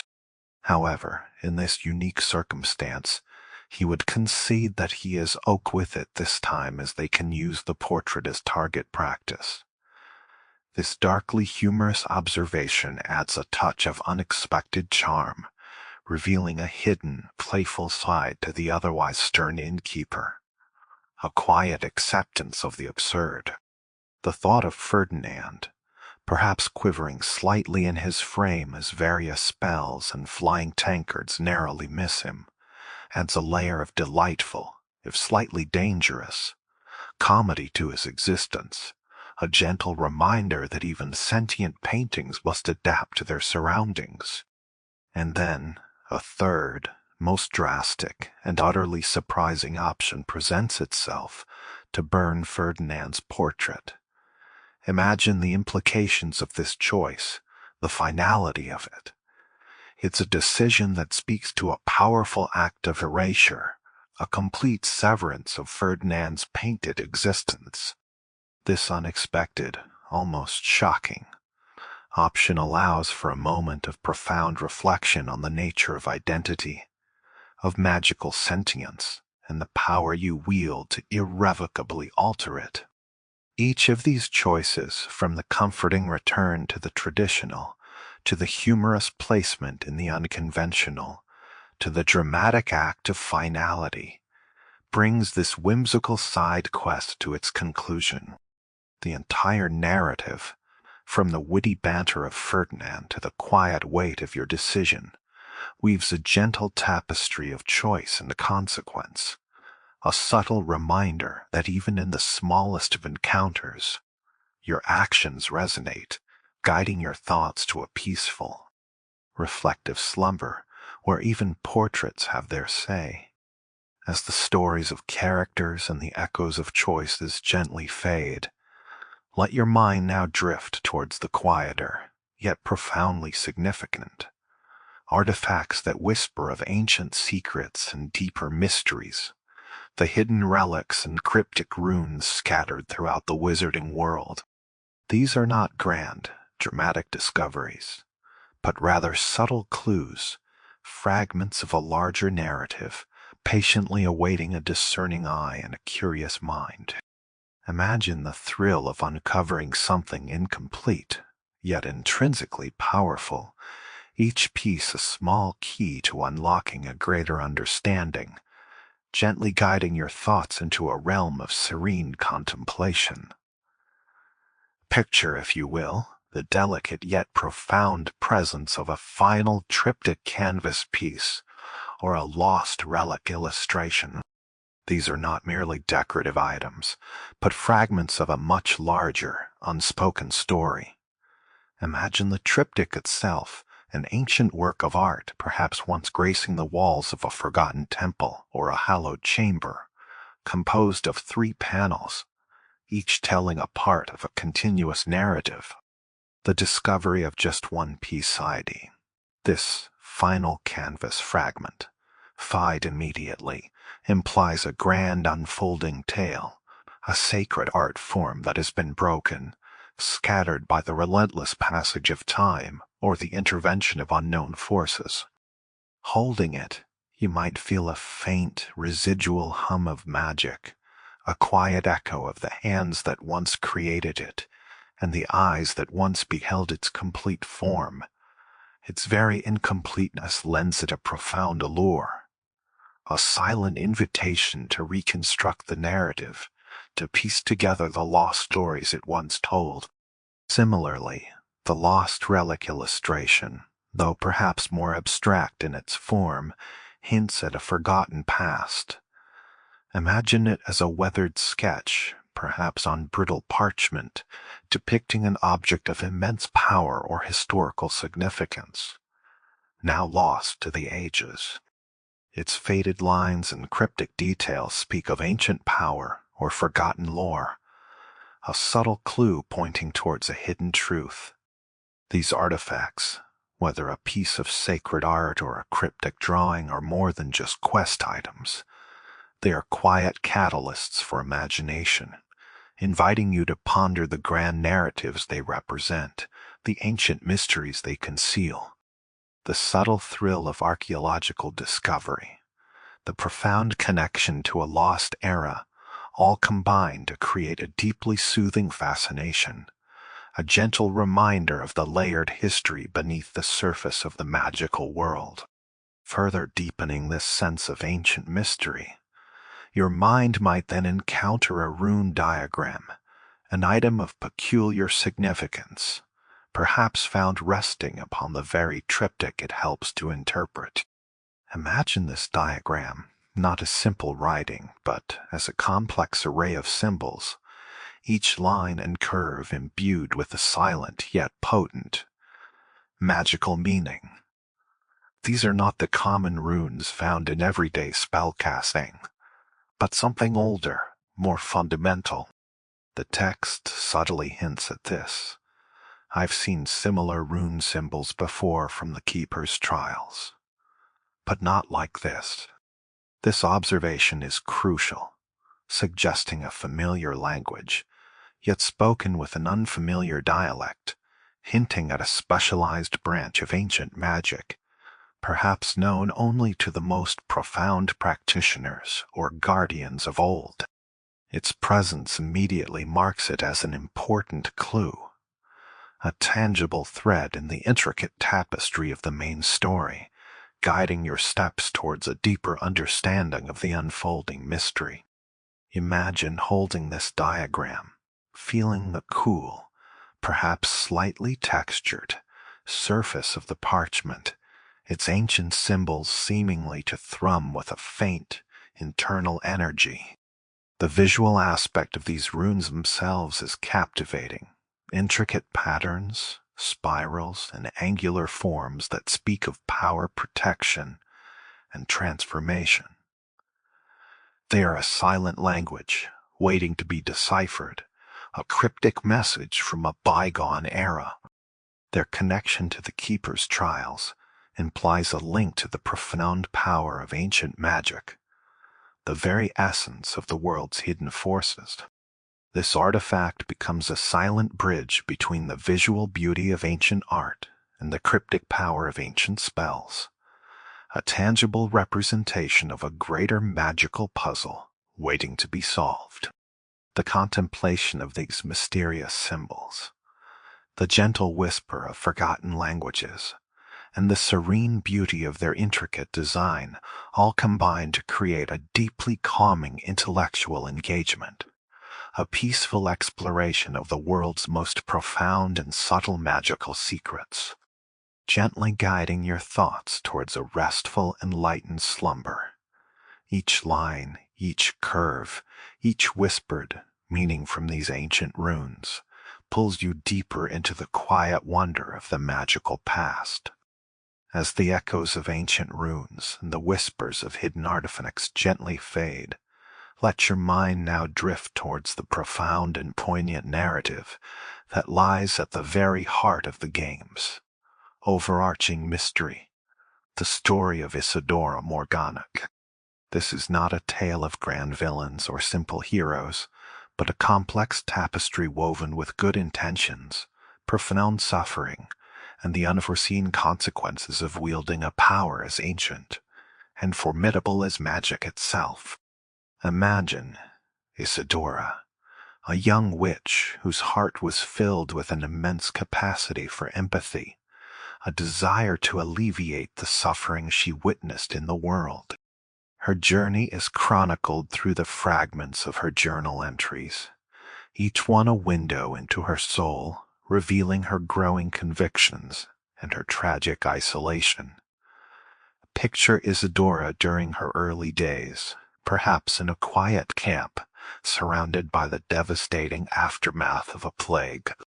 Her journal records the palpable grief, the devastating sorrow that clung to those who had survived, leaving them forever damaged not by fever or scars, but by the profound loss they endured. Imagine her witnessing a man, his face perhaps mirroring her own beloved father who had lost a child. This raw, unbearable suffering ignited a fervent desire within her. I couldn't bear it. I longed to give him some shred of relief. She might have written, her words imbued with a deep personal anguish. It was in these moments of profound empathy that a transformative realization dawned upon her: her unique ability to perceive and manipulate ancient magic. This was no ordinary talent. It was a rare gift, a power that allowed her to tap into the raw, fundamental energies of the world. She began to believe with a fierce conviction that she held the key, the power to help these souls, to rid them of their torment, seeing it as arbitrary not to help when she possessed such a capability. Her initial work, born from this compassionate impulse, was to use ancient magic to take away pain, to offer solace where none could be found. Imagine the soft, almost luminous glow of her magic, gently drawing out the suffering, providing a temporary balm to aching hearts. Yet, this benevolent application of power, however well-intentioned, soon brought her into conflict with the very guardians of ancient magic, the Keepers. As revealed in the memory discovered during Percival Rackham's trial, the Keepers, with their ancient wisdom and foresight, saw not just the immediate relief, but the potential dangers, the unforeseen ramifications of such profound manipulation. Imagine their initial understanding, their quiet observation, slowly turning to concern and then to opposition. I confess I was wholly stunned by the Keeper's reaction. Isidora's journal might lament, revealing her heartbreak at their resistance. She struggled to comprehend their inaction, their refusal to wield such power for seemingly obvious good. How can they stand by and do nothing when they have the power to do so much good? She would question, her words echoing a frustrated idealism. Her particular ire would be directed at Professor Rackham, whom she saw as presumptuous. Who is Professor Rackham to tell me what I can and cannot do with my ability? The audacity of all of them between judging my work without any real understanding of all that I've accomplished. As the Keeper's opposition grew, Isidora found herself increasingly isolated. Yet her resolve remained unbroken. She harbored a quiet hope in the headmistress, Neum Fitzgerald, who seemed to possess a deeper, more nuanced understanding of her work. The headmistress seemed somehow to understand what I was doing. Her journal might reflect a small beacon of hope in her growing solitude. Isidora clung to the belief that Nia might be able and willing to help. However, as time passed, and the immediate assistance she sought did not materialize, her determination hardened into a quiet, unwavering resolve to continue her research alone. Until I know otherwise, I must continue my work alone, for now. This phrase, "for now," is particularly poignant, hinting at a deep yearning for companionship, for someone who could truly comprehend the weight of her gift. She vowed to find someone else who understand the gift that we've been given fully and our obligation to use it, ultimately deciding to store her profound knowledge safely away, hoping to share it. One day, I will be able to share it with another who is like me. Isadora's tragic tale is a profound meditation on the delicate balance between intention and consequence. The immense burden that comes with wielding extraordinary power, and the fine line that separates healing from unintended harm. Her journey, from compassionate healer to isolated seeker, underscores the complexities of ancient magic and the profound responsibility it entails. The scattered traces of ancient magic hotspots that appear throughout the world after Rackham's trial serve as silent, shimmering reminders of this profound power, echoing Isadora's own fervent desire to understand and utilize it. And now, as the final whispers of Isadora's story gently intertwine with the vast ancient magic of Hogwarts, let your mind gather all these fragmented details to read the brave students, the wise professors, the charming shops, the enigmatic trials, the fierce beasts, the hidden artifacts, and the poignant tales of human and magical struggle. This is the world of Hogwarts Legacy, rich with layers upon layers of history, mystery, and wonder, both grand and small.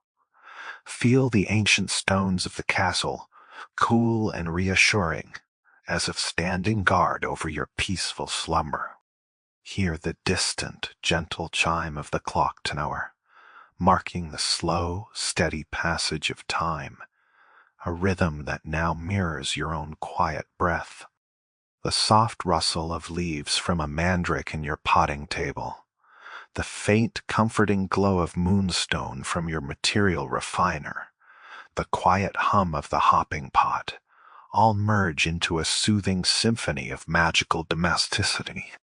Let the memories of majestic Griffons, soaring across open skies, or the gentle, ethereal light of Guinera, the albino Diricol, fill your inner vision with images of beauty and freedom. The subtle intricacies of a rune diagram, the quiet heroism of Archie Bickle, the whispered romance of Otto Dibble, and the light-hearted mischief of Zenobia Noak all contribute to the rich human tapestry of this enchanted world, each detail a soft, comforting thread. As you drift deeper, let go of any lingering thoughts, any worries or concerns from your waking world. The magic of Hogwarts holds you gently, its ancient secrets now shared, its vibrant life a soft lullaby.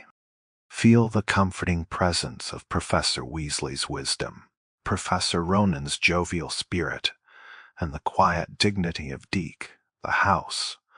Elf all around you, the magic is at peace, vibrant yet still, a silent guardian of your dreams.